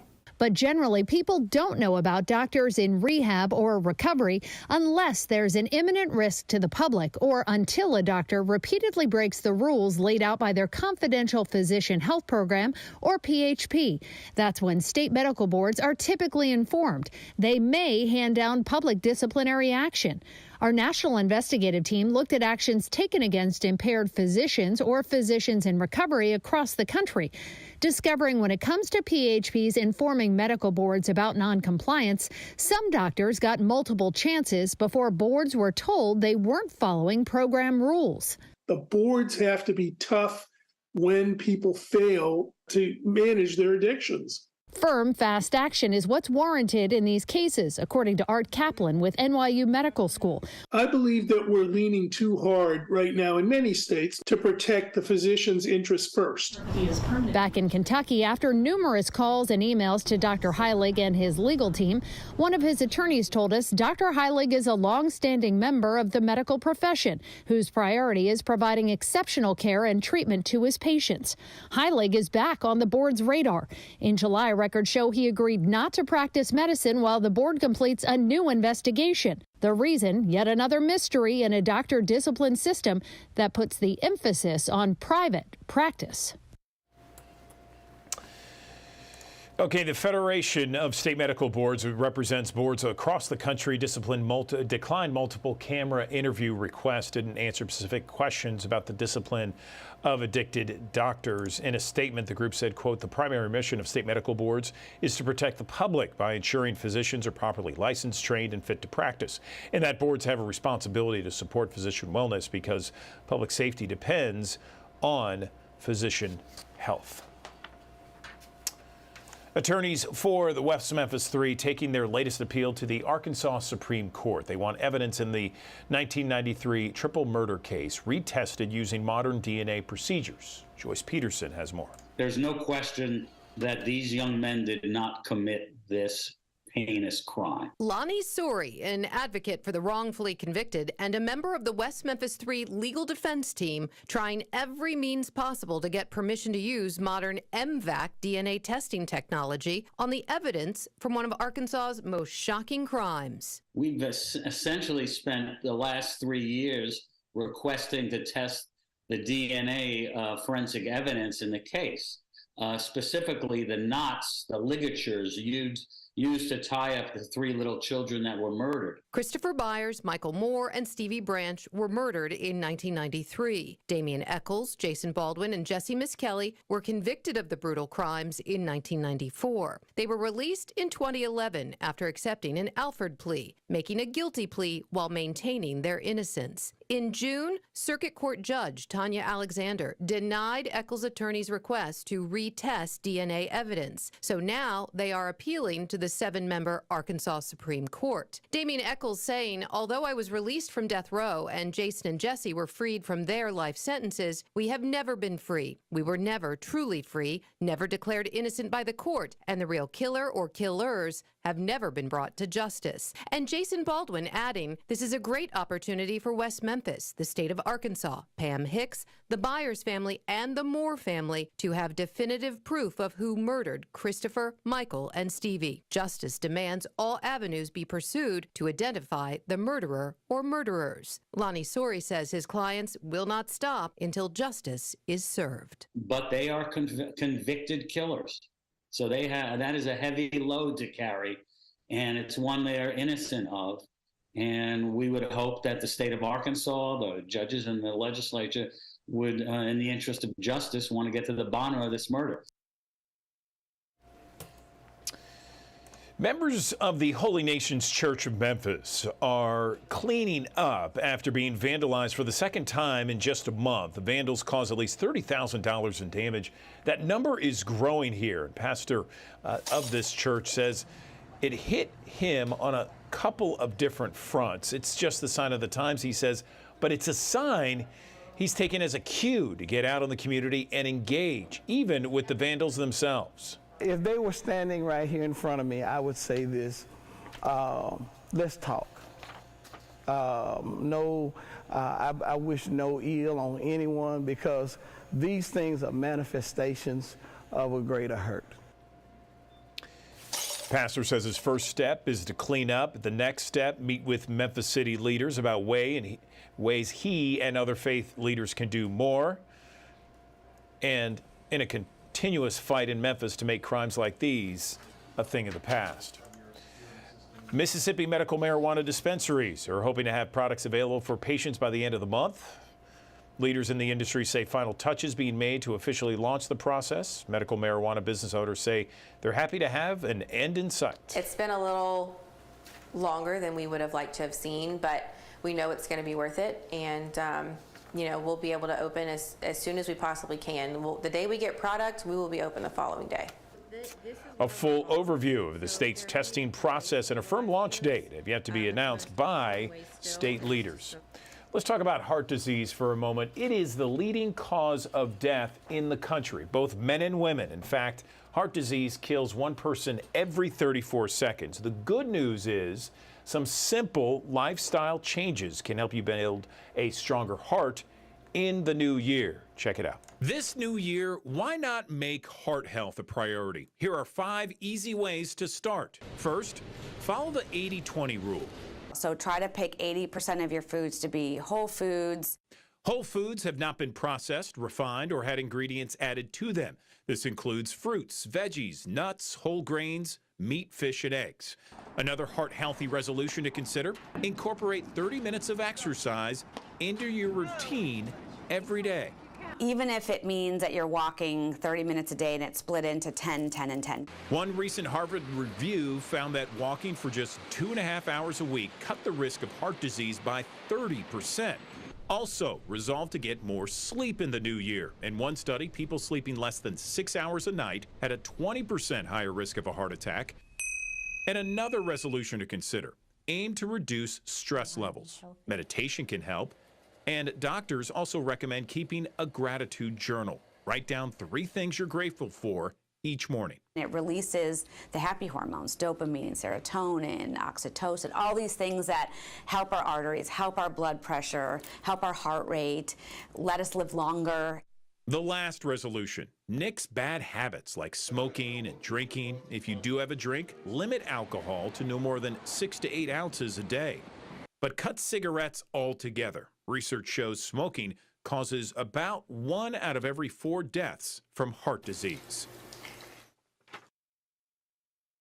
Another resolution out there: you may want to consider sitting less. One study showed that if you sit for 8 hours or more a day, it was linked to about a 20% higher risk of heart disease or dying from any cause compared to those who sat for only half the time. If you can, use a standing desk or take breaks from sitting throughout the day. Doctors with the University of Cincinnati Medical Center announced that Buffalo Bills' Damar Hamlin is out of the hospital back in Buffalo after suffering a cardiac arrest during a game January 2nd. Doctors calling his recovery remarkable but not miraculous, because they again credit the EMTs and medics on the field with the resuscitation of Hamlin on the field. Bills head coach Sean McDermott says the rest of his recovery will be a long one. He's just tired, but he seems happy and happy to be back in Buffalo and around some familiar, a familiar area to him, and so we're just taking it, and I know he's taking it just one step at a time. Over the weekend, Hamlin began walking. They say he will need therapy for a while, but his walk is doing just fine. Andrew Douglas in the Action News 5 Digital Desk. I want to show you this. This is the latest cover of the Memphis Magazine January edition there. Look at that pretty color and vibrant there. The wedding album, Memphis Marriages in Photos. Good stuff there. Let's talk more about what's inside this edition with Chris McCoy, a writer with Memphis Magazine and the Memphis Flyer. Chris, Happy New Year. How you doing? Happy New Year. I'm doing fine. How are you today? Doing well. Thank you very much. Read the article that you wrote here, this one about your little trip to the Gulf. You got the best job here doing all these trips all over the place. And wow, the Gulf Coast didn't disappoint, huh? No, I can't complain. But so a few years ago, back in 2020, before the pandemic, my wife often goes with me on these trips as a photographer, and she has been doing it for years. I've been doing travel writing since, 2006, 2000-ish or so. And so a lot of times she'll go and take pictures. And in early 2020, we were supposed to go to the Gulf Coast for a travel story, and her other job, she couldn't go. She couldn't go to that one because her other job, which is a video and film editor, she had a gig pop up, so she couldn't go. So then the pandemic happens, and we're stuck in the house for 2 years, and we don't get to travel. And the whole time we were like, man, I wish you could have gone on that trip, because right before the pandemic, I wish you could have gone. So the opportunity arose again. And this time, the stars aligned and she was able to go on this trip. And we stayed at the Henderson. We stayed at the Henderson Park Inn in Destin, and it's right next to the Henderson State Park. And Travel and Leisure voted it the most romantic hotel in America, I think back in 2017 or 2018. And so I was like, well, since we're going to do the weddings for our cover story, which made a beautiful cover, let's talk a little bit about how to make a romantic trip between a couple. This seemed like a good, use of our time. So that's what we did. We tried to go and check out a lot of stuff at the beach in Destin and on the Gulf Coast. We tried to figure out if it was romantic or not, if it was a good thing to do with your partner. And in order to do this, we had to figure out what that meant when we said romantic, right? So that's why I called the story A Theory of Romance. We had to figure out what romantic was before we figured out if something was romantic or not. We had to get our definition down. So some of the story is about us trying to figure out, what does romantic mean, really? And the way the story came together is me proposing things and my wife's name is Laura Jean Hawking, by the way. I don't know if I mentioned that earlier. For Laura Jean for us to do together, and then she would be like, "Is that romantic or not?" And then she would decide, what it was. But I'll tell you, staying at the Henderson at the Park Inn, there's the Henderson Park Inn, which is a small B&B on the beach, and then there is the Henderson Resort, which is a 110-room. High rise that's on the same property, but it's set back from the beach. And it also has like a 10,000 square foot spa and stuff, 2 pools, 3 restaurants. It's the full resort experience. So you get to use some of that if you stay in the Henderson. So, we did a couple spa thing there, which we've decided was extremely romantic. When we arrived at the Henderson, they had love spelled out in rose petals on the bed, which we also decided was extremely romantic, and for obvious reasons. But it turned into a really great trip. And the definition of romance that we ended up with, the theory of romance that we ended up with, was it needs to be an activity that allows you to be present with your partner. It allows you to shut out the world and just be there with the person that you love and concentrate on. That's why, for example, miniature golf turned out to be really romantic because we were able to just concentrate on each other and have a good time. So anyways, I think the story ended up being really fun. And, I'm really happy that we did it. And I hope that it helps some folks, go and have a romantic trip and improve their relationships. I love your explanation about it, Chris. That was spot on, and we don't want to give too much of it away because we want people to pick up the magazine and look through it. And in addition to your writing, Chris, some great pictures that I guess your wife took, Laura took along the way that really kind of makes everything come to life in that article. So nice, and I really enjoyed it. What about the local wedding photographs here? Because we see the cover right here, which is a beautiful cover. Lots of colors, and then the article about various local weddings. Tell me more about this. Well, we went around to all the wedding photographers that we could find and we could think of who might have some good stuff, and we started from there. We were like, show us some of your best pics, your best images that you think would be good for the magazine, that would be publishable. And then, we worked outwards from there. And it turns out there's a lot of good photographers in this city, which is something that really working for Memphis Magazine has shown me. But, a lot of them, that's what they do, to make ends meet. They go and photograph weddings. So you can have some really great talent, shooting you on the most important day of your life, and it helps out a lot of photographers who are artists in their other lives, but you know, they do fantastic work, and I think they just did a great job sourcing all these photographs and finding, you know, the right ones. But I do believe the one thing that story shows is that if you're going to get married in Memphis and you need a photographer, you're in good hands, because we got some good folks here.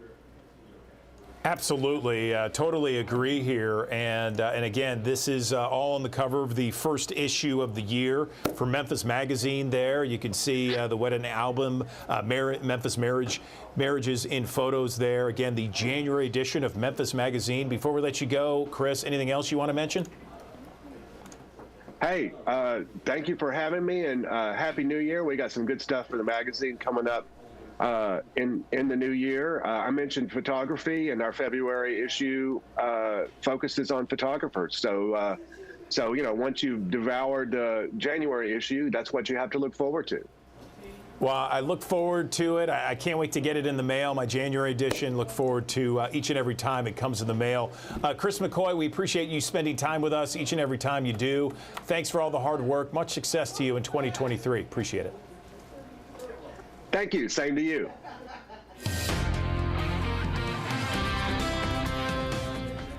Good morning. Sunshine as we're kicking off our day, and temperatures started off in the 30s, already starting to rise into the 40s. And by this afternoon, we're at 56 degrees at noon, right around 60 degrees at 3 o'clock, mid to upper 50s by 6 to 9. You don't get a big drop in temperatures this evening because clouds are moving in later. By 5 o'clock, we're mostly cloudy. Those act as a blanket at night, keeping the heat in. You may see a stray shower or some patchy drizzle overnight tonight and into early tomorrow. This is 9 a.m. here. A little bit of light rain in Memphis and Millington, Brownsville, Covington, and there will be a chance for a stray shower tomorrow afternoon too. But the best chance for rain is actually overnight Wednesday into early Thursday morning. 5 a.m. Thursday here, some showers parked in Memphis, Olive Branch, Brownsville, North Mississippi. But this line of rain along a cold front really doesn't start to come together until it gets east of here. Now it will start coming together and bring some heavy rain around 7:30 in the morning Thursday in Oxford, Ashland, Corinth, possibly in spots like Ripley, Mississippi, and then going into Bolivar and Selmer, Tennessee, seeing some heavy rain and some thunderstorms. But this is pretty much out of here by 11 a.m. We may see a few sprinkles still and some clouds lingering, but as we get later in the day, those will continue to clear out.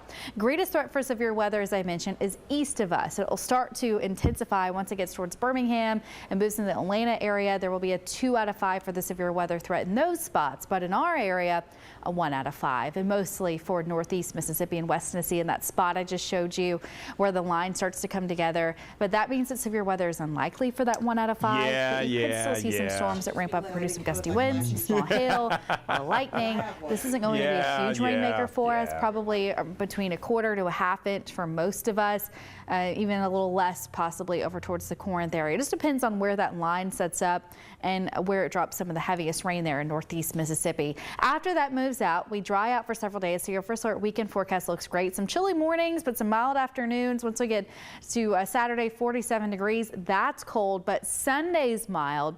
High around 57 degrees that day. Well, you've been posting updates on that rain chance on our First Alert weather app. You can get that just by searching WMC in the App Store to download that for free and get video updates from us too. Check out these temperatures here. We're at 61 today. 70 degrees tomorrow. Once the front moves through, though, temperatures will drop. So we'll start off tomorrow morning in the 60s, but by the afternoon around 50 degrees. 30s on Thursday night. We're at 44 on Friday, 40s on Saturday, as I mentioned, up to the 50s Sunday, but then 60s at the start of next week. How are your New Year's resolutions? You know, the top two typically are health and exercise and money. And usually by mid-February, we've scrapped it long ago. But if you're still with those New Year's resolutions to better your health, well, this next segment is for you, because we're talking about gut health and how important it is to your overall body. I'm joined right now by Tara Carr. She is a registered dietitian and a gut health expert. Tara, good morning. How are you this morning? Good morning. I'm great. Thank you for having me. Excited to be here. Yeah, I appreciate it. Talk about gut health for us and how it is so important to our overall health. Of course. So our gut health is so important for our overall health. What many people don't realize is that so much of our health, whether it be inflammation, how you're actually feeling after you eat, maybe even certain diseases. It all ties back to the gut. So it's not so much you are what you eat, but I think about it is what you feed those microbes in your gut that really can impact your health. How do we know if we have poor gut health? That's a great question. So maybe if you're eating foods and you don't feel like you're digesting them well, that could be a sign that there's dysbiosis or maybe not so much of a balance in your gut. Some people do experience things like maybe gas, bloating, those not so fun symptoms. And then other people might have things just like generally tired, right? You just feel like something's off. If you do not feel healthy, or you just, you're trying everything, but you're not so sure what's going on, I certainly suggest getting to the root cause, and often that comes from the gut health. So taking a look at your microbiome is a great thing to do. Okay, so, for our viewers right now, they might be thinking in their head, okay, I think I may have a problem here. How do we improve our gut health? Wonderful question. So I am a dietitian. There are some strategies that you can do through foods that you eat, and maybe foods that you don't want to eat. So there might be some foods that are contributing to poor gut health. Some of the top three that might be artificial sweeteners. Those are tied to maybe not so much a healthy gut. Alcoholic beverages, unfortunately, as well. And then those ultra processed foods. All three of those, not so much supporting a healthy gut. But the good news is there are great foods for our gut. And so if you can think mostly plant-based foods, those are all really high in fiber. So more fruits, more vegetables, more whole grains. By increasing those on your plate, you're going to up your fiber content, and that's what those healthy microbes in your gut really need to thrive. So that's what I would suggest as a good starting point, at least. Okay, all right, I gotcha. I'm following you so far. What about tests out there that maybe someone could take? Because you see a lot of them out there about ways to test your gut health to see where you are. Of course. So there are actually a few on the market. Just a quick Google search would get you to microbiome tests. It's not the cutest test, actually. You do have to send off a stool sample. People analyze it for you, and they will tell you what's in your gut. So more and more research needs to be done on this, but that is an option. If you are interested, talk with your physician, or you could do some looking online if you really want to see what microbes, good bacteria, probiotics are in your gut. That's one way to do it, of course.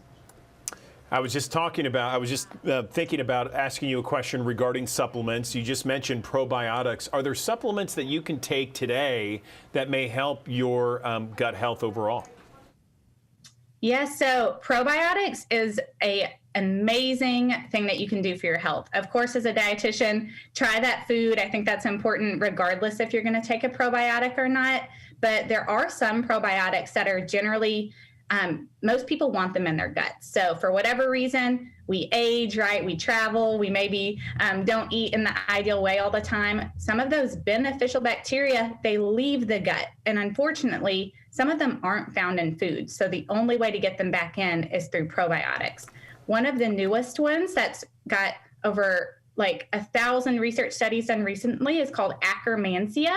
And that one actually can only be found at Pendulum Therapeutics. So that's a really great gut support probiotic strain that I like to recommend for people to try. It's a long name, but Akkermansia muciniphila. And that's one of the ones that I really suggest for people to think about. Is it in your gut? Do you want to add it to your regimen? You know, I see a lot of probiotics out there on the market, and there are some that need to be refrigerated. My thought process was if it needs to be refrigerated, it's a good thing because otherwise that bacteria dies, or the good bacteria you want in your gut. Is that right?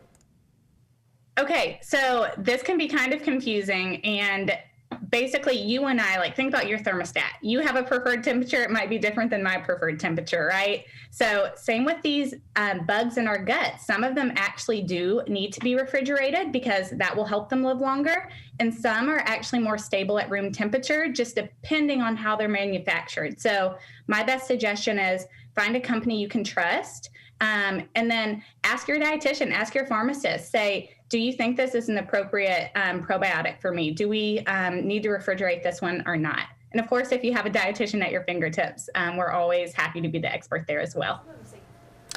Okay, well, let's talk a little bit about probiotic foods out there, because some people are just like, maybe I should just start eating some foods that have those probiotics, because sometimes you see that on the label. Right. So probiotic foods, probably the most popular that you probably have in your fridge right now. Yogurt is a very common probiotic food. So there's actually like trillions of different bacterial strains, but that one in yogurt is lactobacillus. So that could be a great way to increase your probiotics through foods.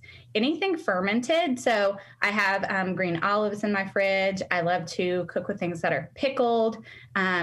Even some cheeses have probiotics in them. So I love to encourage everybody for your gut health, include those probiotic foods.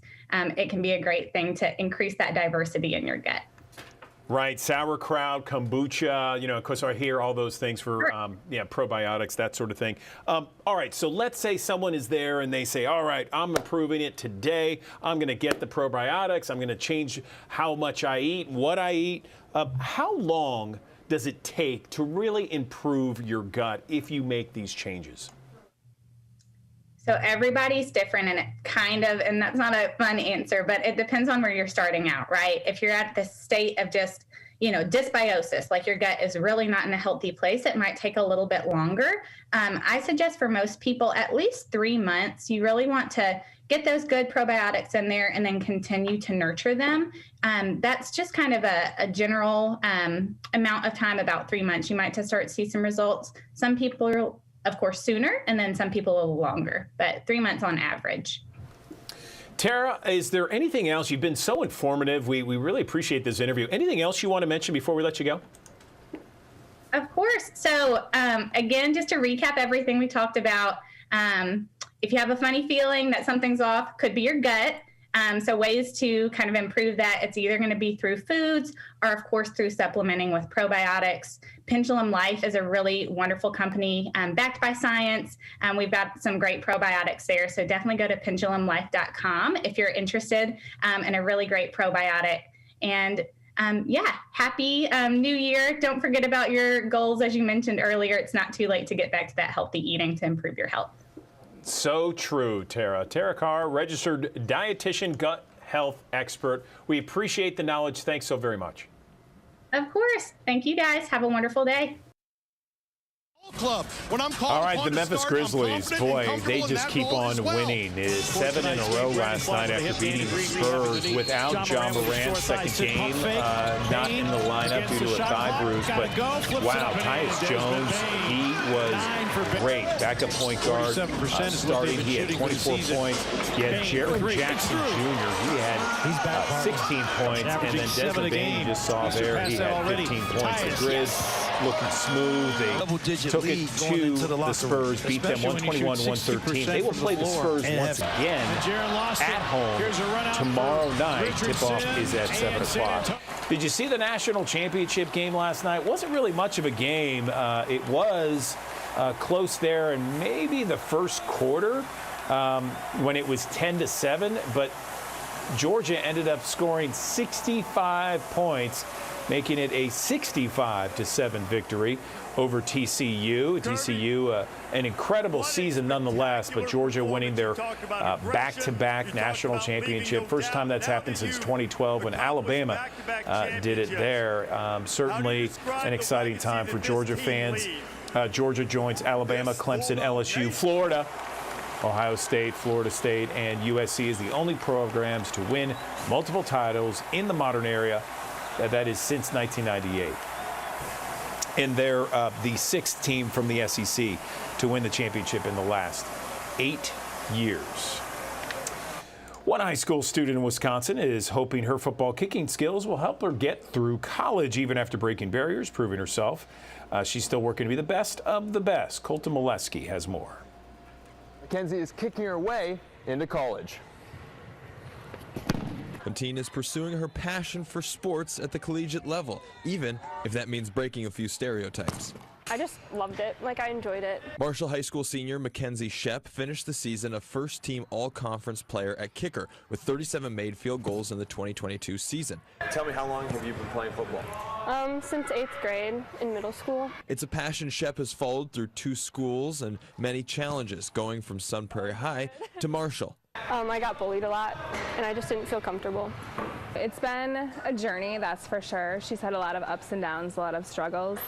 A lot of trying to beat the odds. Her mother, Chris Gansky, says the ballerina turned football player always returns to her work ethic to push past hardship, spending hours at Sun Prairie Athletic Club working on her craft. Her passion and drive is just incredible. Super proud of what she's done, sort of going against the odds, and already my understanding is that Marshall, one of the coaches, has a daughter that's following in her footsteps. As Mackenzie goes on college visits, hoping to push her kicking career to the next level, her father, Jacob Shep, alludes to the other thing she hopes she can do, inspiring other girls. I like inspiring like younger generations. It makes me happy that like girls look up to me. Okay, so Amazon is the parent company of Ring. It's introducing a new camera for your car. It's a small dual-facing camera. It sits on the dashboard. It captures the vehicle exterior as well as its interior. It can detect a break-in, will start recording while sending an alert and live video to the owner. There's also a traffic stop feature that lets drivers start recording when they get pulled over or have an accident. You can pre-order this for $200 before the formal launch next month. All right, let's talk about exercise myths, okay? Because we are all in when it comes to New Year's resolutions, and there is a recent study that found 110,000 deaths could have been prevented each year if adults over the age of 40 spent an additional 10 minutes a day engaged in physical activity. So what's holding Americans back when it comes to being active? It could be what you don't know. Watch this. Exercise can boost energy, promote weight loss, improve sleep, and lessen your risk for a slew of health conditions. But there are a lot of myths about physical activity that could prevent you from reaping the full benefits. The first fallacy, lifting heavy weights will cause women to bulk up. The truth is, women have lower levels of testosterone, so they won't build massive muscles. Another myth, you can reduce fat in a specific area. You can't control what part of your body burns fat. Also, if you've been told to stick with one type of activity, you've been misinformed. That's because your body gets used to it. Switch it up. If you're running all the time, take a break and do Pilates and then go back to it. Another myth, running is bad for your knees. Northwestern Medicine says that regular running strengthens the joints and protects against osteoarthritis. Also, you might have heard that you need to stretch before a workout. But this is untrue. It's more effective to stretch after a workout when your muscles are warm. Also, the notion that exercise will offset a bad diet is also false. Diet and nutrition typically play a larger role than exercise when it comes to weight management. And if you've been told results from exercise come quickly, that's false too.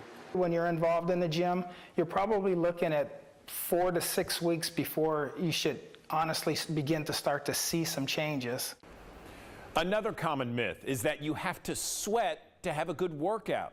Factors like temperature, humidity, your hydration levels, that may affect how much you sweat. Additionally, some people's bodies are just more efficient at cooling themselves, so they sweat less.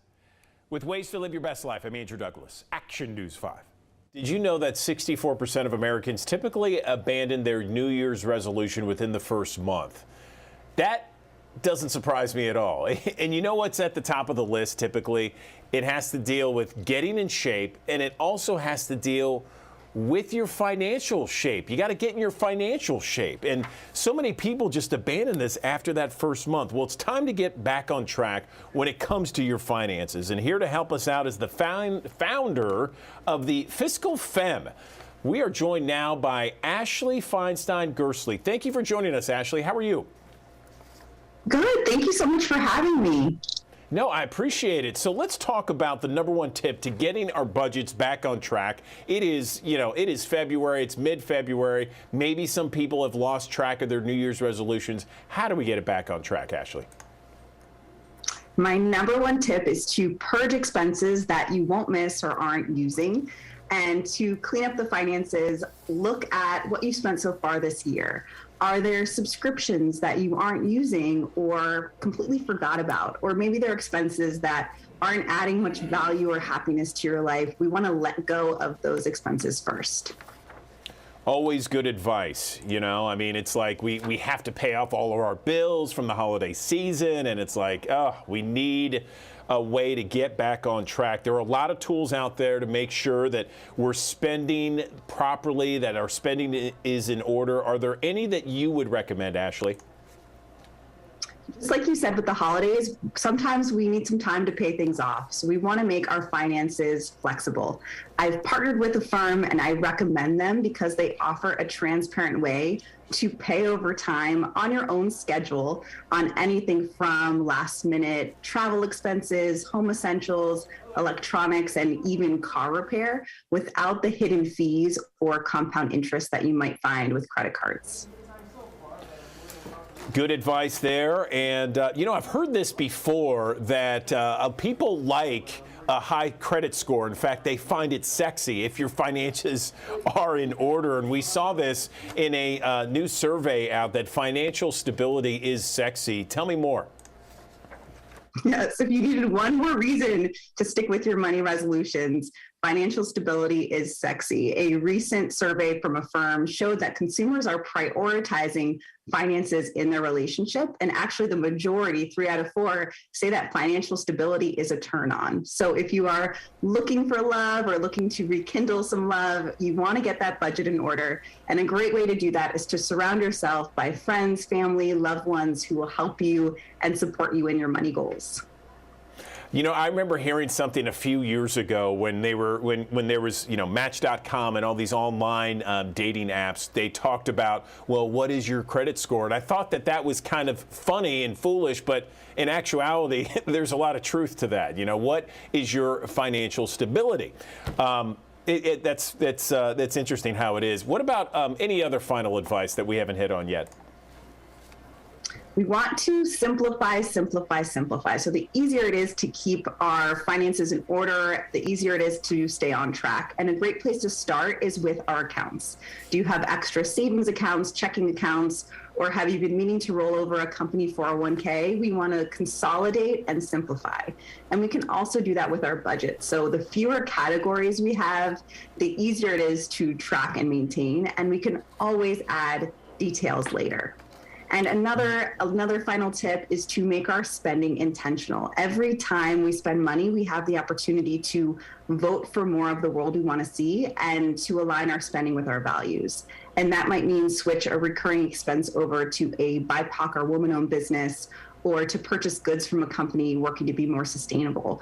And often when our spending is more intentional, it has the wonderful side effect of actually reducing the amount we spend. I like that. I like all of that. Now, for more information on where people can go to get more of what we talked about, where can they do that? Yes, they can learn more about Affirm at affirm.com and can follow along my budgeting tips at The Fiscal Femme. Okay, Ashley Feinstein Gerstley, the Fiscal Femme founder. Thank you so much for joining us. Appreciate it. Have a great rest of the week. Thank you so much for having me. Okay, New Year's resolutions. We've been talking about it a lot over the course of the last few days, even before 2023. You know, which ones are the best ones to have? Which ones can you keep? How is it that most Americans give up after the first month? I mean, that's pretty sad when you think about it. You got to chuckle about it. But when we also talk about the new year, we talk about a new you and perhaps a new career path, of course. Career, workplace, that's something on top of mind of many people. Let's talk about the latest data when it comes to the current job markets and tips for launching a successful job search. Let's bring in our friend we've talked to several times in the past, Angela Copeland, who is now the founder of Copeland Coaching. Angela, Happy New Year to you. How you doing? Happy New Year. Thanks for having me. Appreciate you being here. So is it now perhaps the best time, or at least a good time, to make a career move? What do you say? Now is an excellent time. A lot of companies, over the holidays put hiring on hold. And if you were thinking of looking for a job, this is the time that they are starting to open back up to hiring. And it's a perfect time to start looking. There are so many resources available. It's a perfect New Year's resolution. It's a great time to start. Last year, Angela, when we talked, you mentioned that it was very much an employee market. I think everybody agreed to the indicators that it was an employees market. Is it still that way? Has it changed at all? What do you see? It's a great question. I think it's a little more nuanced than the last time we spoke, because we have seen in the news there have been tons of layoffs over the last, few months. But I would keep in mind that those layoffs are in very particular industries, like they're in tech, for example. So there are many industries like travel, financial services, government that are actually still doing really well. And our unemployment rate overall for the U.S. in November was still 3.7%, which is a very healthy unemployment rate. So there are many companies that are still hiring. It is still a good time to be looking. I will say the dynamics have shifted some since the last time that we spoke, but it is a great time to be looking. What type of jobs are in demand in 2023? You mentioned that there's been a lot of layoffs in tech. What do you see most in demand? The industries I would really focus on are those that will do well through a recession, for example. And some of the areas to look in are banking, like financial services, government. The budget for 2023 was approved, and it is more than it was the previous year. And other industries like travel, we've seen people starting to travel again. So it's kind of across all job functions. But hotel companies, for example, are hiring again in a way that they weren't maybe this time last year. So I would really kind of focus on that. And as you're looking online for jobs, you'll see which companies seem to have more jobs posted, which companies seem to be doing better. There's just so much information when you go out and search. Okay, so now we've talked about, where people need to search, what kind of jobs. It is a good time to kind of make this career move. So let's talk about those secrets to launching a successful job search, because we all know that launching a search is almost like having a job in of itself. It is a job. And the thing is, it is a tough job. Job searching has really evolved in the last, let's say, 10 years. And if you haven't looked in a while, you'll feel very discouraged because you may have to apply to 100 jobs to get one job offer. And you may have family members, especially older ones, that say, like, what's your problem? Like, why aren't you getting a job? But you have to understand that with the way that so many job seekers apply online nowadays, it is a harder process than it used to be. It is really a numbers game. So I would say don't get discouraged. Find a friend who is also job searching that you can kind of commiserate with. Don't totally rely on family as you're talking about your struggles. And, another thing I really like to recommend is if you have a connection to a company, or if you can kind of figure out who the hiring manager is, rather than just applying online, to actually send an email to that person, because you really stand out when you're the one applicant that actually took the time to send an email as opposed to just applying online. Last time we talked about various employers, again, having almost the upper hand in the job market, many of them asking for that work-life balance, working remotely. What are the trends you're seeing now in 2023? Is working remotely still one of those trends that people want, or at least they ask for, and then they get them from the employer? It is such an excellent question. This is a really hot topic right now. So you've probably noticed in the last few months, especially, many employers have started asking employees to come back into the office, which lots of employees do not want to do, because after 2 years of working from home, we really saw that it was possible. So I think a big change in the job market right now is that some companies are offering totally work from home, others are asking you to come in person, and some are giving sort of a hybrid option. So if you're a job seeker, pay attention to which is which. There are fewer work from home jobs posted right now than there were this time last year. And there's also more competition for those jobs. So I would say on the flip side, if you're a company that's struggling to hire, switching your jobs to work from home is a really good strategy because, employees, a lot of them really appreciate the flexibility of working from home. I do think, though, employers are looking for other ways to provide flexibility, whether it's like mental health days or other sorts of, different benefits that are sort of new and different. But work from home is becoming a little more rare than we saw before. Okay, so we've talked about the job search. We've talked about various trends. We've talked about what we're seeing in 2023. Now, how do we get job seekers to negotiate the best offer that they can get? Ooh, also very important. So I think the first thing as a job seeker is to do your homework. We are so lucky in today's day and age that there are websites like Glassdoor and LinkedIn that have a lot of salary data. So you can look on Glassdoor, for example, and you can search for a particular company, say FedEx, for example, and you can search by job title and you can get a pretty good idea of what they're paying. The other thing is when you go through the interview process, a recruiter will very often ask you in the very first interview, how much do you make or how much do you want to make? And it is much more acceptable today to turn around and say, wow, that's a great question. Would you be willing to share your range with me? And very often the employer, that recruiter, will tell you roughly what they are looking to pay. And you can say, yes, I think we're in the same ballpark without really truly disclosing your numbers. So if you're moving from one industry to another, sometimes you can even double your salary doing this because maybe this different industry pays much more money. So I think that is really the first start is don't, show your cards right away, and instead ask questions and have done your research in advance. What about with you specifically, Angela? What are your clients' biggest struggles that you're hearing?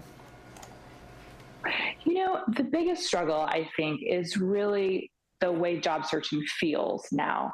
In the past, it felt more personal versus now you're often applying sort of into a black hole. You often don't hear back, or you may interview for a company 10, 11 times and then not hear even a rejection. So the entire process feels harder, I think, than in the past. And really, that is the part that the person has to overcome. I often recommend that people kind of keep a spreadsheet of sort of where they have applied and what's going on so they can kind of keep track and set goals for themselves. How many jobs are they applying to, every week or every month so they can really see. And again, it really comes down to just, it doesn't feel great. So seeking out a resource, a friend who's also job searching, they're going to have the same struggle and they will really be able to empathize with you. Angela, let's flip the coin a little bit. What advice would you give hiring managers to land the best talent that's out there? That is such a good question. So often hiring managers, especially I would say at well-known companies, really take for granted the experience that the person interviewing has. So if you are really interested to land the best talent, it's get back to people when you tell them you will. It is be prompt, it's be transparent. If you've decided to put a job on hold, let the person know. And I think truly, if you want the biggest number of applicants to pick from, make the job remote. Again, so many people want work from home and there are less work from home jobs available now than there have been in the past. Angela, this has been so informative to so many of our viewers out there. Any lasting comments before we let you go?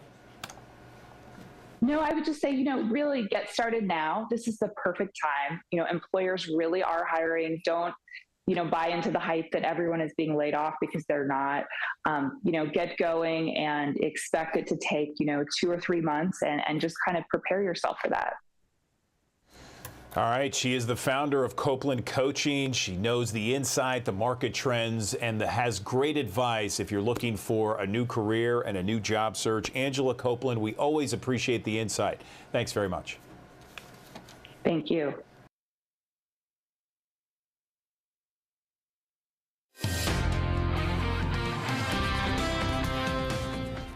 Good morning. Sunshine as we're kicking off our day, and temperatures started off in the 30s, already starting to rise into the 40s. And by this afternoon, we're at 56 degrees at noon, right around 60 degrees at 3 o'clock, mid to upper 50s by 6 to 9. You don't get a big drop in temperatures this evening because clouds are moving in later. By 5 o'clock, we're mostly cloudy. Those act as a blanket at night, keeping the heat in.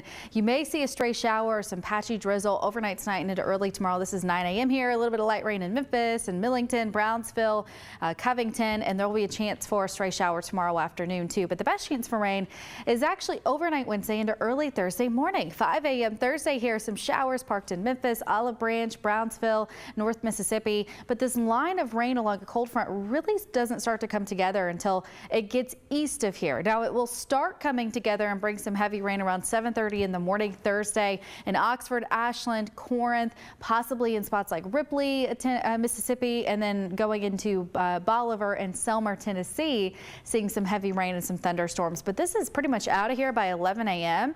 We may see a few sprinkles still and some clouds lingering, but as we get later in the day, those will continue to clear out. Greatest threat for severe weather, as I mentioned, is east of us. It will start to intensify once it gets towards Birmingham and moves in the Atlanta area. There will be a 2 out of 5 for the severe weather threat in those spots, but in our area, a 1 out of 5, and mostly for northeast Mississippi and West Tennessee in that spot I just showed you where the line starts to come together. But that means that severe weather is unlikely for that 1 out of 5, but you could still see some storms that ramp up and produce some gusty winds, some small hail, a lot of lightning. This isn't going to be a huge rainmaker for us, probably between 1/4 to 1/2 inch for most of us, even a little less possibly over towards the Corinth area. It just depends on where that line sets up and where it drops some of the heaviest rain there in northeast Mississippi. After that moves out, we dry out for several days. So your first alert weekend forecast looks great. Some chilly mornings, but some mild afternoons. Once we get to Saturday, 47 degrees. That's cold, but Sunday's mild. High around 57 degrees that day. Well, you've been posting updates on that rain chance on our First Alert weather app. You can get that just by searching WMC in the App Store to download that for free and get video updates from us too. Check out these temperatures here. We're at 61 today. 70 degrees tomorrow. Once the front moves through, though, temperatures will drop. So we'll start off tomorrow morning in the 60s, but by the afternoon around 50 degrees. 30s on Thursday night. We're at 44 on Friday, 40s on Saturday, as I mentioned, up to the 50s Sunday, but then 60s at the start of next week. Good morning, everyone. Andrew Douglas here in the Action News 5 digital desk. There is so much that need to be considered when someone goes for surgery. In fact, there's a little checklist you should develop in order to get ready for any kind of surgery. I'm joined now by Joanne Evans. She's clinical director of the perioperative services for Methodist South Hospital. Joanne, good morning. How are you? Good morning. I am well. And how are you? I'm doing well, Joanne. It's nice to hear your voice. Let's talk a little bit about some of the things that people need to consider when they are about to go into surgery. Yes, so whenever you're thinking about having any type of surgery, you should always prepare your body as well as your mind for surgery. And the best way to prepare your body for surgery is you should drink clear liquids. Drinking clear liquids prevents dehydration, it improves energy, and it makes pain easier to manage. Also, you should consume enough protein for your muscles and fiber for your digestive system. If you are a smoker, you should stop smoking. Smoking prevents the body from healing. Also, you should get those muscles moving, exercise. Exercising stabilizes the pain. It makes the heart stronger, and it also helps you to walk better after surgery. And the biggest part of it is after surgery, you're discharged faster and you have a speedy recovery from surgery. That's some great advice, Joanne. I really like that. Just kind of a checklist there. Clear liquids, protein, exercise, that sort of thing. Okay, so you've talked about the body. What about the mind, preparing the mind for surgery? The mind works with the body. You cannot have the body ready if you are not mentally ready for the surgery. So some ways to prepare your mind for surgery is to practice relaxation, perform deep breathing exercises. Always think positive about your surgery. Do not listen to those horrible surgery stories from family or friends. Another thing is to share your questions and concerns with your surgeon and the operating team. Review your last minute instructions from your surgeon. Also, I would like to share with you how Methodist helps our patients to prepare for surgery. So on a mission, when the patient arrives, we allow our patients to select their own type of music. That's correct. They choose their own music. We play this music in same-day surgery, right before surgery. After surgery, in the recovery room, we resume their music selection, and we also encourage the patients to continue this music therapy at home after discharge. That's interesting. I like that aspect. I mean, obviously, you want to think positive thoughts and share any kind of concerns or questions beforehand. And then music therapy. We know music can do wonders for people. So that's a great, useful idea and tool there. What about if we're staying the night at a hospital? What should we bring in that overnight bag? So, of course, if you're going to spend the night, you should bring you a comfortable pillow. It's nothing like your own pillow and blanket away from home. Also, bring your cell phone, bring your chargers, your laptop, your iPad. Make sure you're staying connected with your loved ones while you're here at the hospital. If you have any legal documents, such as power of attorney or a living will, bring those items with you as well. Bring comfortable clothes and shoes, because we will have you up ambulating through the hallway. Okay, what about for those people that are going home the same day? How can we prepare our house or perhaps the patient's spouse? How can they prepare when that patient comes home? Yes, so if you're going home on the same day of surgery, please make sure that you have a clear walking path. You do not need to fall after your surgery.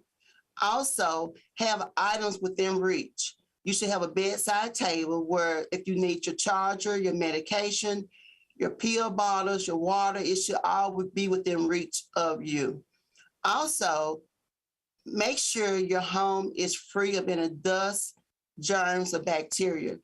The common goal is to recover quickly without having a surgical site infection.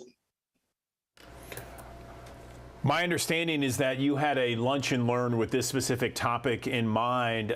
What kind of response did you get from it? What were some of the questions that people had the most?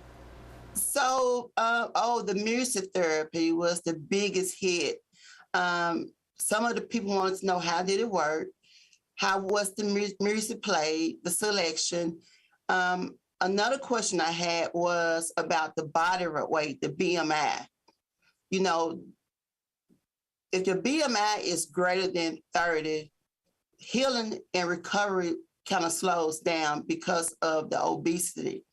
The healthier you are, the more physical you are, the better outcome you have after surgery. All good advice there, Joanne. Anything else you'd like to share before we let you go? The only thing is, the most important part about surgery is be honest about your health status with the surgeon and the surgery team.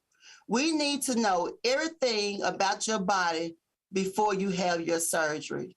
The ultimate goal for surgery is an uneventful surgery. Okay, well, Joanne Evans, we appreciate your time. Thanks so very much. It's been very helpful. I really enjoyed you and some of the pointers you're giving to people to prepare for surgery. Thanks very much. But thank you for having me. Well, Amanda Hansen back here at the Action News 5 Digital Desk. Like they were talking about, we're now in 2023, a new year, and I want to bring in commercial appeal food reporter Jennifer Chandler joining us today because, Jennifer, I know you obviously huge food person. You're the person I want to go to if I'm saying, hey, where's a good place to go if I want to get amazing Asian food or whatever. You know the place in town. And you put together a story about your 5 top eats for 2022. I don't even know how you did that. How are you doing this morning, by the way? I'm doing good. Happy New Year. Yes, yes. Yeah, this is a story I do at the end of every year, and it is probably one of the most fun stories I get to write, but also one of the hardest because I have to narrow it down to 5, where I can tell you I've eaten so many good things throughout the year. But here's what I did to kind of help myself narrow it down. My rule is that it has to be something that I tried for the very first time in the year. Okay. So that really helps a little bit. That really helps narrow it down a little bit. And then also it helps me, and I try to also find things that are affordable. So I try to stay anything less than $25 so that everyone can go out and try those. So I'm not trying to do something that's, fancy, that's, over the top, that I paid $50 for a dish. Instead, I'm looking for things that somebody can go out and get for $10, $15. So those are kind of the parameters I gave myself when I'm doing this list. And I also really focus on only writing about people that are Memphis-owned businesses. So no chains are ever included in this list, even though I've eaten some good food at chains. But that's how I kind of curated my list here. Well, let's so you ready to get started? Let's roll out. Yeah, let's do it. Okay. The first one is the Good Fortune Company. They have the best chicken wings I've ever eaten in my entire life. And I have to tell you, there is a picture of me eating them. They're called the GFC wings, and these are not your normal wings. And I have to admit, I love a good chicken wing, but I usually only eat them like at the Super Bowl or if I'm watching a football game or something like that. And but every time I go to Good Fortune Company, I order these, and I joke that I think they should be called finger looking good chicken because KFC can't hold a candle to these things. They are made with so much love. They are marinated. They are then fried once, and it's actually their whole batter that they use is gluten-free. It uses multiple flours. They're fried once, then they sit, and then they're fried a second time right before serving, so that makes them extra crispy. Ooh. And the sauce is actually, this is very funny, it is a vegan sauce. It's like a honey Szechuan sauce. So it's got a little bit of sweet, a little bit of heat, but not too much. And one of the reasons they made it vegan is because so many people love this sauce, they decided to do a version with tofu for vegetarians. So if you like chicken, get the GFC wings. If you're a vegetarian, but you love the flavors of, hot wings, get the ones made with tofu. Equally, they're a little different, but equally as delicious. So Good Fortune Company chicken wings.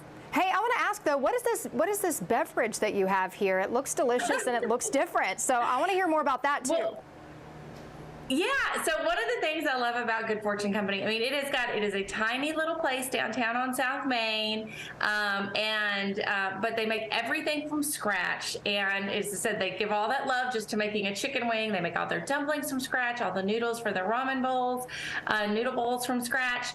And they also have a very, very creative bar. And so that one is a matcha cocktail that I believe had whiskey in it. Ooh. And it was really tasty. And I love that little glassware. It's served like a little glass milk carton. Right, Isn't that I love hysterical? But it was great. really tasty. So it's always fun to go, and I always have a great time at Good Fortune Company. It's a neat little restaurant downtown if you haven't been. It's been open maybe 2 years, maybe 3. Oh, wow. And Artur Leighton and Sarah Kai are the 2 owners, and they just really do a great job there. Man, so they opened during the pandemic, it sounds like. Wow. It was right, I believe it was right before.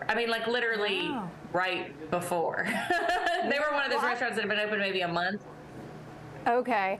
Well, hey, I've heard really good things, and obviously they're thriving and doing really well, so I love to hear that. But, okay, so let's get back to this list. I know I got a little sidetracked there. So what's next? Well, the next one on my list is I'm going to do the wedge salad at Gray's Fine Cheeses. Okay, I know you're saying salad, but look at the salad. That is not your ordinary salad. So Gray's Fine Cheeses is over in East Memphis off Mendenhall, and it is a cheese shop that also is a wine bar. And one of the things that I love to do there is go get one of their charcuterie and cheese plates and a glass of wine. And then I feel like I need to have something a little healthy. So I ordered this wedge salad, which of course is covered with Benton's bacon, a homemade blue cheese dressing. It has pickled red onions. You can see that's everything bagel seasoning over the top. That's the best. They actually even roast and olive oil cure the cherry tomatoes that go in there. Again, just somebody taking extra steps to really elevate something that we all know and love into something really, really special. And I have to tell you, I think this is my favorite version of a wedge salad, not that I've just had in Memphis, that I have had anywhere, anytime. It is really over the top, and you can see it's huge. It can feed two. Because as I said, what I normally do is get the charcuterie and cheese plate and we kind of split and share.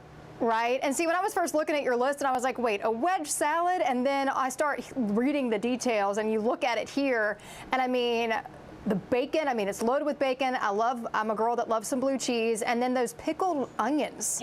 Love it. Yeah. Yeah. And it's not just every bacon and any day bacon. It's Benton's bacon, you know, from East Tennessee, which is this really just wonderful smoky bacon that is just, it's heaven. Really good on that salad. Yeah, it looks delicious. It makes me want to go get one. So you sold me. Okay, so next on my list, this one may not look as pretty, but I have to tell you, oh my gosh, it's so simply good. Andrew Michael Italian Kitchen has a blue crab top focaccia. So, as I said, the picture doesn't do this dish justice. So Andrew Michael makes their focaccia in-house, and it is really, really a well done piece of bread. And so what they do for this dish is they toast it. And the chef there, Chef de Cuisine there, he is originally from New Orleans. And so what he did is he kind of did a play on kind of that crab au gratin that you get in New Orleans restaurants. That is kind of like crab that's mixed with white wine and heavy cream and simmered down. And it's like warm and it's rich and it's just so good. Well, he puts that over the top of this piece of butter toasted focaccia. And then he takes a paper thin slice of manchego cheese and lays it across the top and puts it under the broiler. So you get this kind of like, at the end, you can see where the cheese is kind of like, you know, almost like browned a little bit. So you get this kind of like creamy, crispy cheese thing going on. And then underneath all that is the crab that is just like so rich and so divine. I have to tell you, this is one of those dishes you probably do want to share because it is so over the top rich, but it is just divine. I think I've said that 5 times. That's the best way I can describe this dish. I love listening to you talk about food because you could sit here and look at it and read the description, but when you start talking about those flavors and like the cream and the way that the cheese gets broiled on there, I'm like, man, it's just like, I'm hungry already. And I just ate breakfast. So if that says anything. Well, I love to eat. I have to always have. That's why I have this job, is I love to eat. I'll always be on a diet because I love to eat. Speaking of not being on a diet, if you love a fried chicken biscuit, you have to go downtown on a Saturday or Sunday to Comeback Coffee to the Kinfolk pop-up. So Cole Jeans is a chef here in Memphis, and he makes the best biscuits I've ever eaten in my entire life. And he tried to start Kinfolk as a business years ago. If you remember when Puck Food Hall first opened, I think it was called at the time 409 South Main Food Hall, or he was one of the original vendors in there, and he was doing biscuit sandwiches. And then that concept kind of went through the food hall went through some changes. So he left there and he went to go work for Jimmy Gentry that owns P.O. Press, or owned P.O. Press, which was a restaurant in Collierville. And he was the sous chef there, and he ran the brunches, and he had these biscuits back on the brunch. And so we got to have those biscuits again for a little while. And then P.O. Press closed. And it's been a couple of years and those biscuits are back. And I have to tell you, they're like Southern biscuit, but made kind of has like a French style. It has herbs de Provence in it. And what he does is he cooks the biscuit. And the only reason I really know what he does is he sold some of these at the holidays frozen that people could take home and bake themselves. And so what you do is you bake the biscuit, which has a ton of butter in it. It's so rich and so good. And then what you do is he brushes the top with a honey butter and puts it in a really high temperature in the oven. So it gives it this kind of like almost like caramelized top to the biscuit. So the biscuits alone are fabulous, but just like the folks at Good Fortune Company, he has given a lot of love to a piece of chicken to make this fried chicken that goes on this biscuit so good. He marinates it. He uses chicken thighs, so they're a little bit richer. Fries it till it's crispy. He has his own spicy honey kind of sauce that he tosses it in. The sandwich also comes with a little smear of, he calls it kinfolk sauce, which is kind of like I guess his play on a Southern comeback sauce. And it is just so, so good. And one of these things that when you're looking at this picture of him holding this, he has in his other hand this salad looking thing that is not really a salad. It is his breakfast bowl that has like hash browns and an omelet and a biscuit and greens on top, and that's an over-the-top breakfast dish that you should try as well. But here's the deal with Kinfolk. It's only on Saturday and Sunday mornings at Comeback Coffee over in the Pinch District. Check times to see when they start. I think they start at 8 or 9 in the morning, depending on which day, but they go till they sell out, and a lot of times they're sold out by noon. Yeah, so I'm not surprised. Yeah, it's really, really good. And he does some sweet biscuits too. And, he has a whole menu that you can try, but the fried chicken biscuit was a standout for me. It looks delicious. Yeah, I'd want a nap after eating it, though. I would, after eating the heaviness, I'd be like, I think I want to take a nap. But just looking at that biscuit, though, like you were describing with the honey, how he puts the honey on top and then, really gets it all crispy on the top. Because I was wondering, I was like, how does he make it look like that? But it's that butter and kind of that caramelization that happens there. And it looks amazing. Amazing. It is. I keep joking with him, and he needs to sell them commercially because they're so good. It's a biscuit like you've never had. And in fact, I will tell you, so this year I served him for Thanksgiving, as I did on my Thanksgiving table. And then I made my own, which I make every year. I make these pimento cheese biscuits, drop biscuits that I serve. My family all loves them. That's my Christmas brunch recipe. And my mom goes, we should have gotten some of those biscuits that we drove downtown to go pick up. I was like, oh, Mom. You're like, oh, stabbed to the heart. But no, they look delicious. That's they look okay. So good. They're worth it. Yeah. Okay, so the last one on my list is, there are menu items that have been on forever on restaurants, and there are a reason they're on forever. And I have a funny story why I've never had this. I'm going to talk about the shrimp pot sticker at Tsunami. So this has been on the menu for years and years and years. And I eat at Tsunami all the time. It has been a favorite restaurant of my husband and I's, gosh, probably for almost the 20 years it's been open. And, but my husband is allergic to shrimp. So I have never ordered any of their shrimp things all these years. And this summer, my sister was in town, and we went and we met up at the bar at Tsunami to have a cocktail. And she ordered their shrimp pot stickers. And I was like, oh, I've never had these before. And she goes, how have you never had these before? They're my favorite. And I went, I don't know. And I took a bite, and I was like, oh, how have I never had these before? And I have to tell you, the next time I went, I told Paul, I go, I'm ordering this and I'm eating it myself. Sorry. What I love about these shrimp pot stickers is that they're light, and they're kind of like, you can tell that they're made with freshness and they're made from scratch. And there's a little bit of spice in the shrimp mixture, and they're hand formed, and they're steamed, and they have a ponzu dipping sauce, and everything is just made from scratch. There's no heaviness like sometimes you get at Asian restaurants.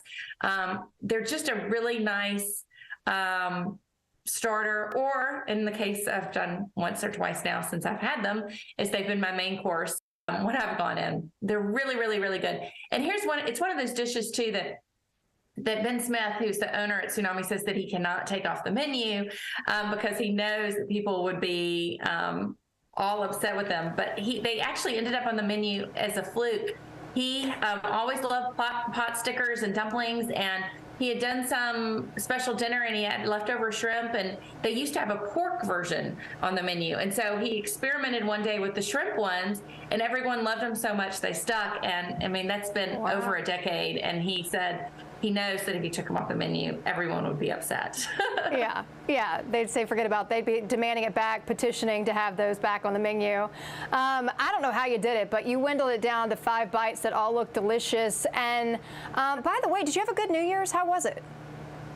We had a great New Year. So we always go, my husband is a big fly fisherman, so we always go to Heber Springs with a bunch of friends, and had just a really nice friends and family weekend. So it was good. How about you? Same. We actually went to Hardy, Arkansas, and got to hang out with a group of friends that all met us over there, and we had a really good time. It's right off a lake, so we enjoyed it. We had a really good time, and the weather was nice, so I couldn't complain.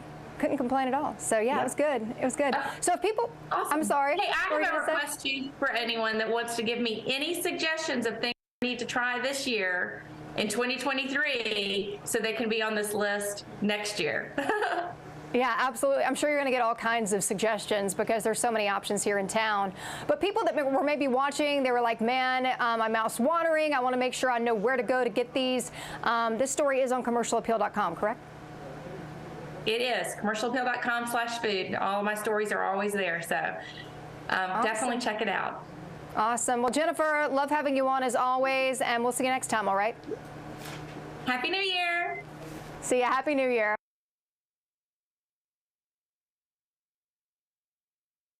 Good morning, everyone. Andrew Douglas in the Action News 5 digital desk. Nation's Finest. It is a nonprofit organization serving veterans since 1972. It's been around now for more than 50 years, and it's an organization that celebrates with the recently launched Nation's Finest 50 Award. It's aimed at recognizing and celebrate those who have gone above and beyond to make a real impact in the lives of veterans and their families. Joining us to talk a little bit more about this organization and what they're up to right now is Kobe Langley. He's a 2-tour veteran, recipient of the Bronze Star, chairman of the selection committee for the award. Mr. Langley, good morning. How are you? Good morning. Thanks for having me, and hello to Memphis. Appreciate you being here, Mr. Langley. So let's talk about this nonprofit organization, Nation's Finest. Briefly explain it to us. Sure. So it started after the Vietnam War. 2 Vietnam veterans came home, Pete Cameron and Wayne Eisenhart, and they realized that there was some support that was needed for themselves as well as other veterans. So they started a behavioral health support system for veterans and began to seek out veterans that were homeless or on the verge of homeless. And so they started a shelter. Started very modestly, a small home, 30 veterans. Fast forward to today, they're in 31 locations. We serve 7,000 veterans annually, and we provide over 300 units of transitional and permanent housing every single year. That's fantastic. And you guys have been around since 1972, so very well established over 5 decades here. Tell me about the awards, the Nation's Finest Award. Sure. So for the past 50 years, we've been guiding veterans home. This is what we say, yeah? And so to mark this 50-year anniversary, we wanted to honor and respect the legacy of service of our founders. Just 4 everyday American citizens decide they want to make a difference, and today they certainly have.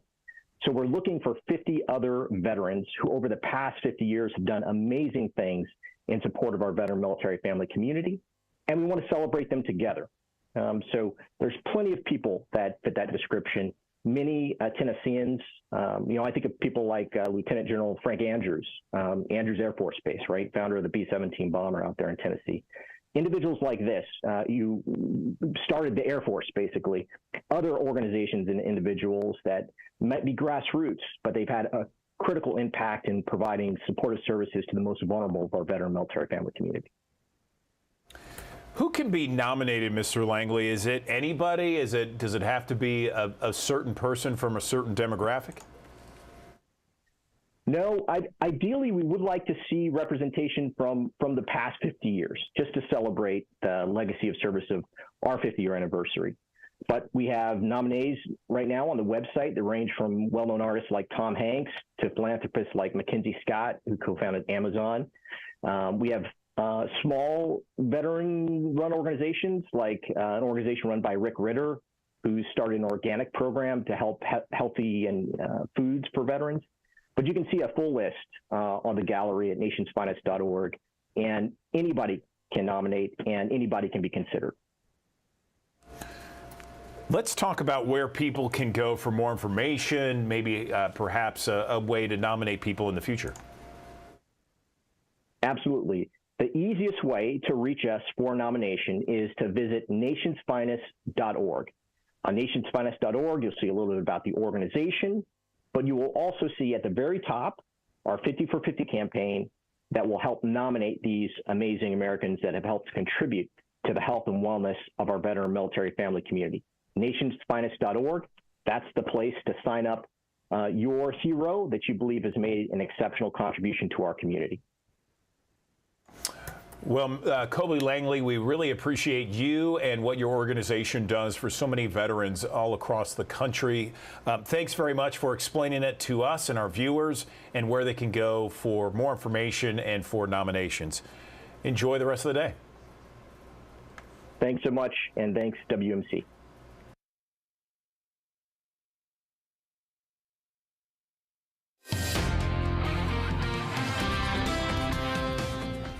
Good morning. Sunshine as we're kicking off our day, and temperatures started off in the 30s, already starting to rise into the 40s.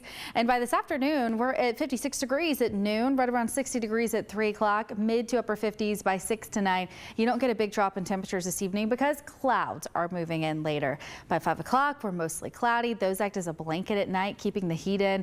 You may see a stray shower or some patchy drizzle overnight tonight and into early tomorrow. This is 9 a.m. here. A little bit of light rain in Memphis and Millington, Brownsville, Covington, and there will be a chance for a stray shower tomorrow afternoon too. But the best chance for rain is actually overnight Wednesday into early Thursday morning. 5 a.m. Thursday here, some showers parked in Memphis, Olive Branch, Brownsville, North Mississippi. But this line of rain along a cold front really doesn't start to come together until it gets east of here. Now it will start coming together and bring some heavy rain around 7:30 in the morning Thursday in Oxford, Ashland, Corinth, possibly in spots like Ripley, Mississippi, and then going into Bolivar and Selmer, Tennessee, seeing some heavy rain and some thunderstorms. But this is pretty much out of here by 11 a.m.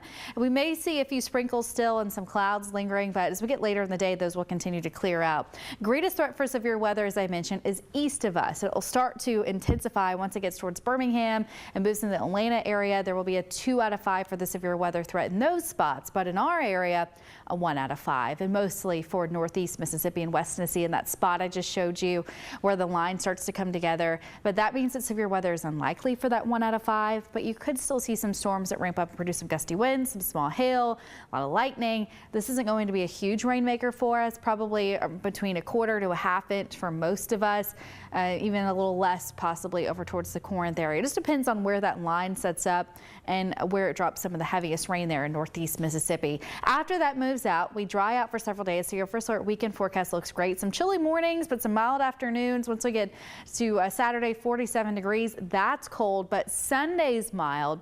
High around 57 degrees that day.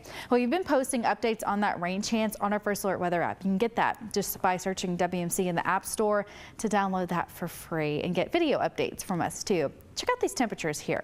We're at 61 today. 70 degrees tomorrow. Once the front moves through, though, temperatures will drop. So we'll start off tomorrow morning in the 60s, but by the afternoon around 50 degrees. 30s on Thursday night. We're at 44 on Friday, 40s on Saturday, as I mentioned, up to the 50s Sunday, but then 60s at the start of next week.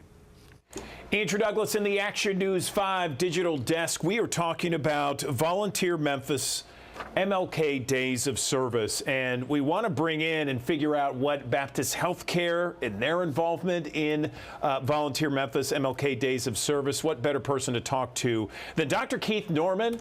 He is someone who is very familiar with this organization and when it comes to Volunteer Memphis, and also being the pastor of First Baptist Broad and Baptist VP of Governmental Affairs and Chief Community Relations Officer. Have I left anything out?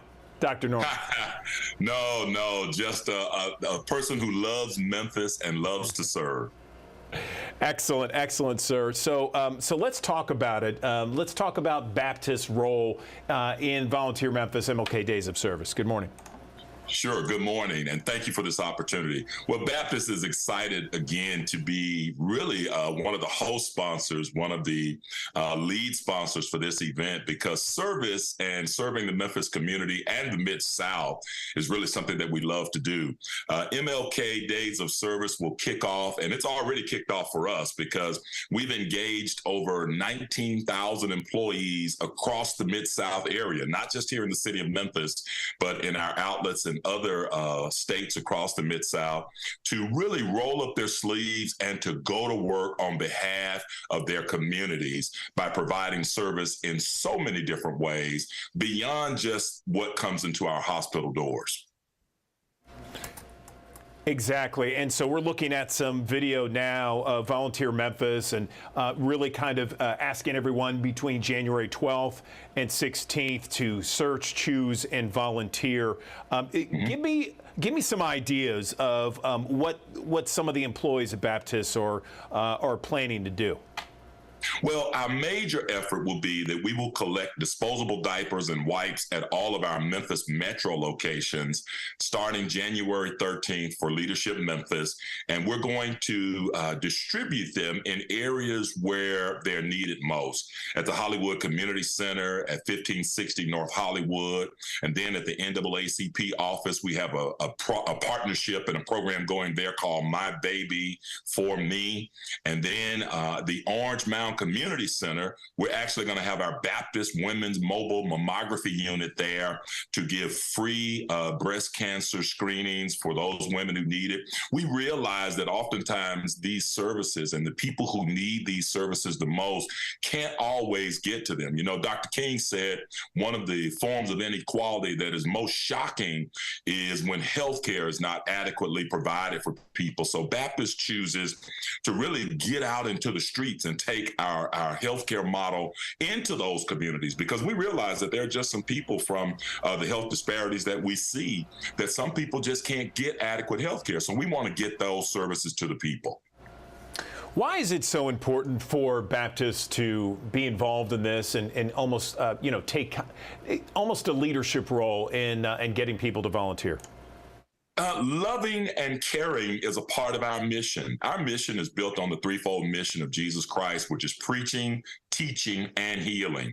Well, if you look at the model of Christ's ministry, and this is the part I love in the work that I do both in the church and at Baptist, Christ went to where the people were. He cared, and the healing model was really there to say, look, I care for you, and Baptist cares for people. Our people love to serve. They get excited about these kinds of things. You'll see them in their T-shirts and in their Baptist paraphernalia all over the Mid-South area because they love to roll up their sleeves and serve the various communities which we come from. And this is not just something we do at MLK Day of Service. I mean, when water was not flowing in our city, we were out trying to find ways to serve people. When this was happening in other parts of Mississippi region where we have hospitals there, we were out trying to serve people. During the COVID pandemic, we actually took our homeless van and we vaccinated the homeless community around the city of Memphis. We wanted to make sure everyone had adequate health care. So serving is just what we like to do. And I like to call myself the chief service officer. So that community relations part of my job gives me an opportunity to say, hey, here's an opportunity where Baptist can be of service. Let's talk about now ways that people can join in this whole process. Sure. There will be spaces and places around town. Again, you can go to our hospital, you can go and you can drop off wipes or diapers, or you can actually go to these places. The Hollywood Community Center on Saturday, January the 14th, we'll be there. We're starting a little early between the hours of 2 and 4. You can go there. If you want to go by the NAACP office, you can drop off items there. They're at 588 Vance Avenue. And then we really want to encourage, especially the women in the Orange Mound community, to come out and join us at 2430 Carnes Avenue. And then for more information on how to volunteer, you can log on to our website, or you can contact Anne-Marie Wallace at annemarie.wallace@bmhcc.org. That's for community people or for any of our employees who may not have had an opportunity to sign up as well. Annemarie.wallace@bmhcc.org. Any lasting message, Dr. Norman, that you'd like to leave with our viewers this morning? You know, I just love to say thank you to this community for allowing us to serve. Our lives begin around service every day when we wake up, when we have the opportunity. I tell people living in Memphis, Tennessee, you have something you can do and contribute every day. There's an opportunity to help your fellow man in some way, shape, form, or fashion. Baptist loves this work that we do all throughout our community. We love to be able to assist people. We love to provide excellent healthcare service. We love to make sure that the most vulnerable people in our community have access to the highest quality of life and the best healthcare available. And we enjoy doing it for over 100 years right here in this community. And nothing's going to stop us now. All right, Pastor Keith Norman, pastor of First Baptist Broad and Baptist Healthcare's Vice President of Government Affairs and Chief Community Relations Officer. Thank you so much for joining us. We appreciate you, and have great success in 2023. Thank you, and likewise.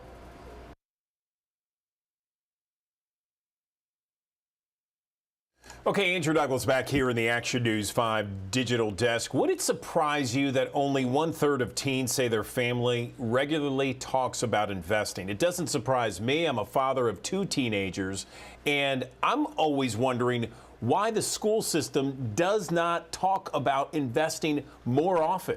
In fact, my son, who's going into his senior year, told me specifically, Dad, I need to learn more about this stuff.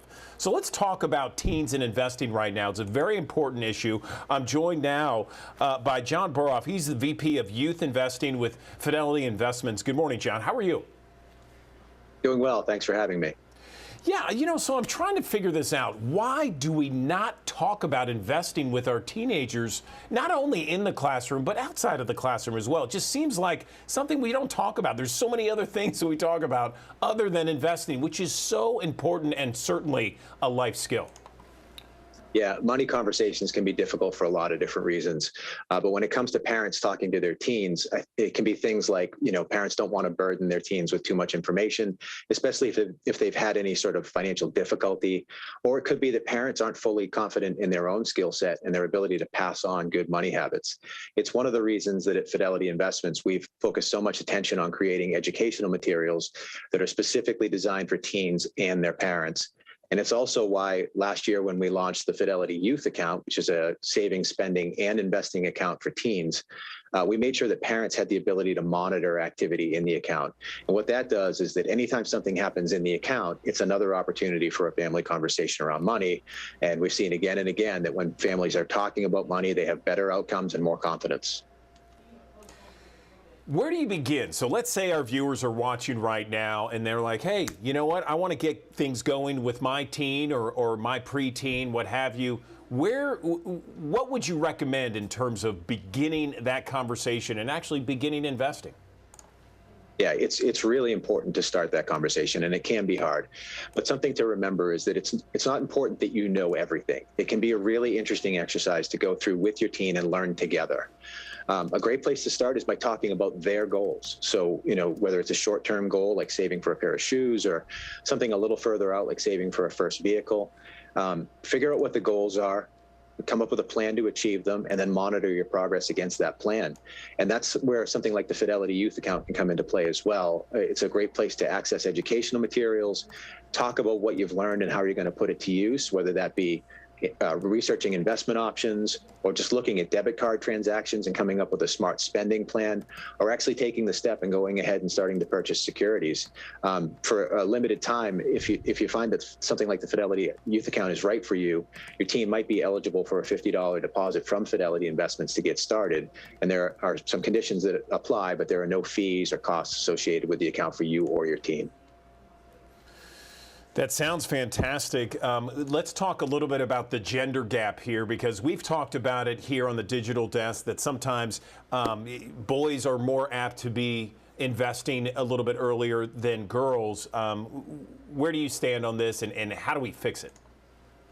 Yeah, unfortunately, the study did show that teen girls reported having fewer family conversations around money and investing specifically, and consequently, they had lower levels of confidence, and they were more likely to feel that investing was out of reach for them. Where teen girls were strong was on saving and spending. And surprisingly, they were actually more aware than boys that teens are able to trade stocks. But really, the big takeaway from the gender part of our study is that it's really important to have financial conversations with the teen girls that are in your life, because those conversations are going to be the things that start to close that confidence gap and make sure it doesn't extend to the next generation. You know, they'll come home and say, Dad, what's a Roth, or, you know, what's an IRA? I mean, are there certain funds that we should begin with our teens in terms of investing? I mean, my wife and I, of course, we had the 529s, and we have our own 401ks with our respective companies. Where do we begin with teens? When you know, let's talk specifics.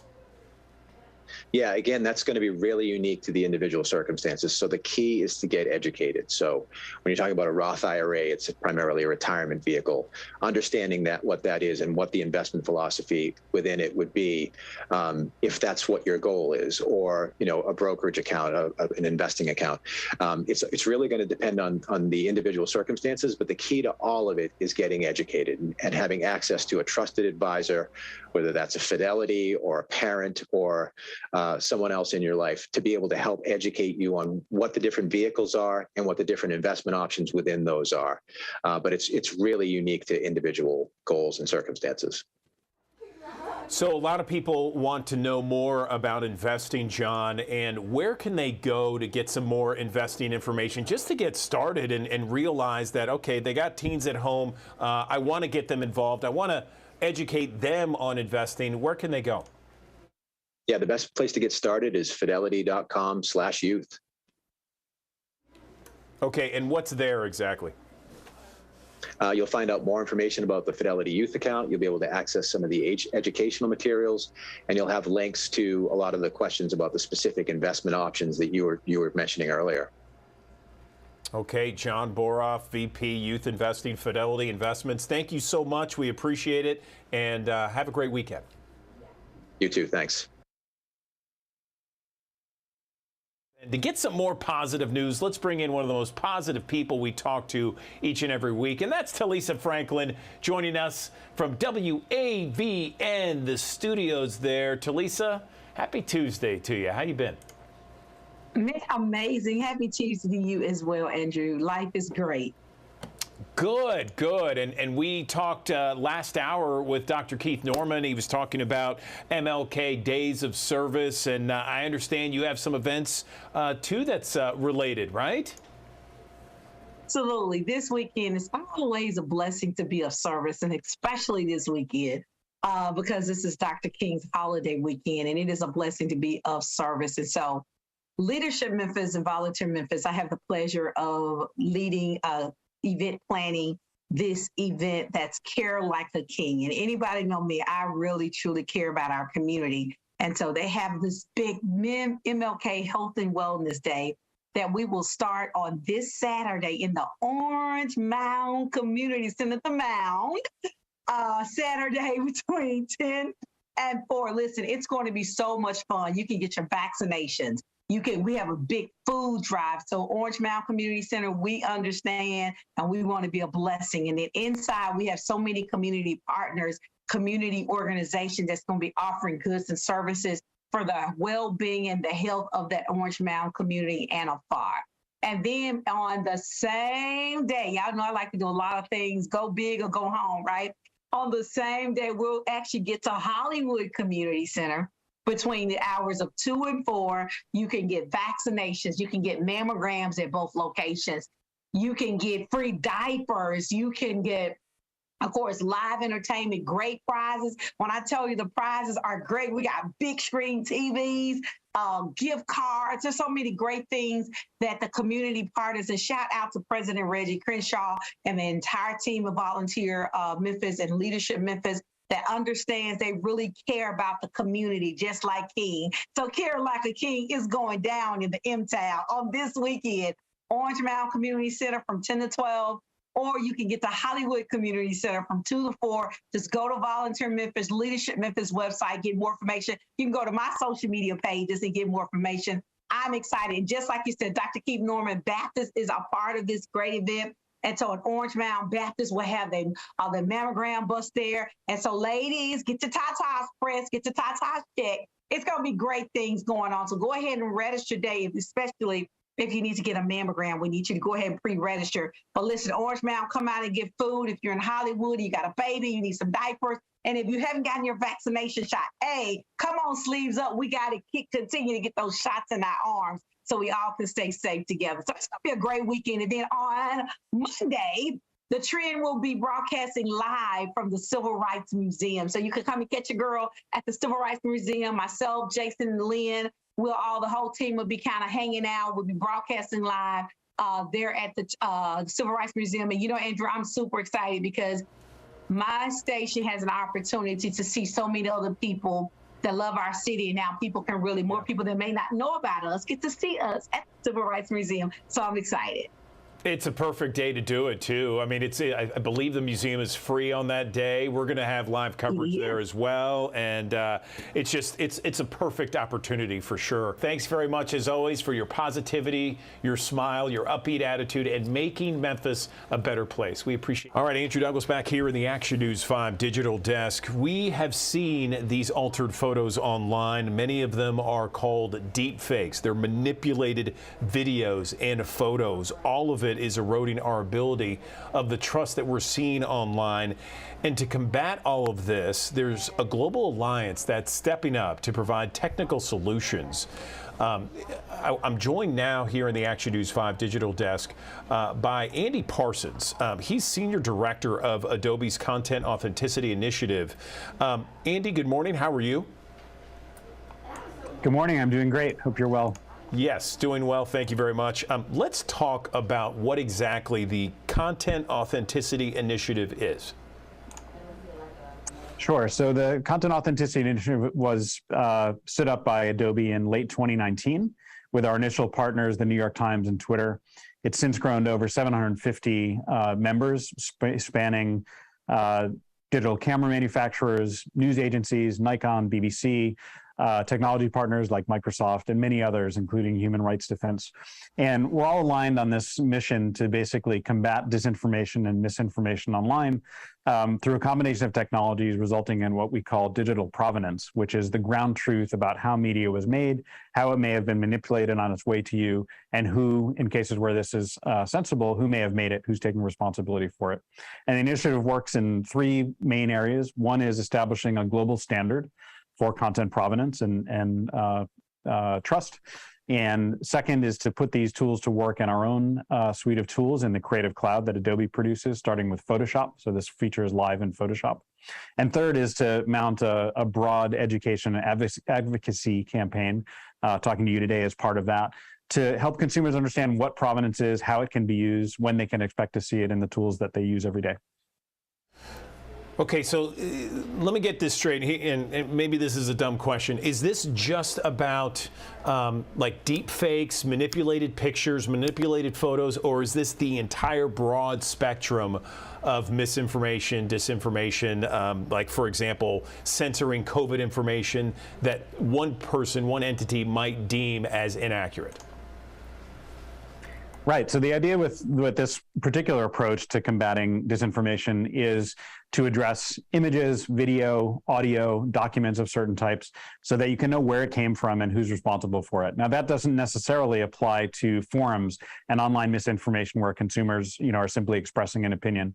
But our feeling is, expressing a proper opinion and fueling healthy public discourse starts with a shared objective reality about what something is. So if you see an image or a video online, simply the ability to transparently understand how it was made, who may be responsible, and how it may have been manipulated, whether it's color correction or adding synthetic humans or removing police cars or what have you.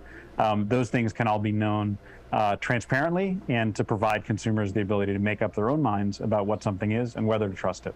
Gotcha. Okay, so we're essentially talking about documents, we're talking about pictures, videos, that sort of thing. I got you now. So why is it so important in this day and time to really kind of establish something like this content authenticity initiative? I mean, we see so many things online, and everyone's got a cell phone. We're constantly scrolling, and I guess it's kind of tough to determine at times what's a real document, what's a fake document, and the same thing with pictures and videos, right? Absolutely. Yeah, and that's the problem that this specifically addresses, is, again, how do you understand transparently what something is and where it came from? In the world of social media, eventually maybe even the metaverse, news that we consume every day, there's really no way to know the veracity of the media. Now, this is not to say we know that a photo of a thing actually depicts a thing that really happened, but we can know transparently how it was made. So knowing that something was created on a camera, that it came into Photoshop, it was edited, and then exported from Photoshop and maybe cropped on a social media site. Those are all things that are knowable and verifiable. And in fact, with Content Credentials, which is the commercial version in the Adobe tools of content authenticity, it's possible to know whether something has been tampered after those claims have been made. So if someone takes something off the internet, changes it, republishes it, purporting to be news, it is knowable to consumers whether that was changed and how it was changed. And I want to point out, it's not just kind of negative cases and misinformation and disinfo. There are cases where tools for deepfakes can be used creatively. Take, for example, the Kendrick Lamar video that you might be familiar with that was released recently, music video, where Kendrick Lamar is shown to kind of transform into various celebrities and express different points of view. Years ago, that would have been the realm of Hollywood special effects studios and millions of dollars in budget. Now tools to do things like that are democratized. They're available from Adobe. They're available in some cases free. And it's important to make sure that creators can use these responsibly. When we think about responsible use of sophisticated AI, artificial intelligence powered technology, we again think of authenticity, basically proving what something is, showing your work, and indicating how it was made. And to us, that's a critical foundation for, frankly, democracy and truth online. So a lot of times when I see a deep fake, or at least I can tell it's a deep fake, when I see videos, I'll see where things are altered and it looks really blurry or something. Is there a way that a consumer can look and view accurate content where they can tell what's online fake and what's real? Just like a little cheat sheet to just kind of say, okay, here's the red flag. This looks like it could be fake. Yeah, I will say it's getting harder and harder, but you're right. There are telltale signs of AI. A few months ago, it was often the case that ears on deepfake models or synthetic people didn't quite match. Those problems are being solved very rapidly as the sort of photorealism that's possible with deepfakes increases in its level of sophistication. I would urge people to say, look, if something looks to be a little bit off or doesn't match the context in which it is delivered, to do a little extra diligence, drag an image into a reverse image search engine or a video search engine, see if it is what it purports to be. At least, was it actually photographed yesterday as the news purports it to have been photographed? Or is it a photo that was resurfaced 10 years ago from a different context entirely? But it is getting more difficult. I don't think there are any hard and fast rules. I think it's important and incumbent on all of us to understand the fact-checking methodologies of the news outlets that we tend to trust, and also to adopt content provenance and authenticity when it's available on your platforms of choice. And I think this is not a 10-year time horizon. We're talking about the technologies I'm describing and helping build being available in the next couple of years to everyone. Okay, that does it for us here in the Action News 5 Digital Desk. We have Action News 5 Midday coming up at the top of the hour with Ariana Poindexter, and then we'll start again bright and early tomorrow morning at 8 o'clock for another edition of the Digital Desk. Thanks so much. Take care.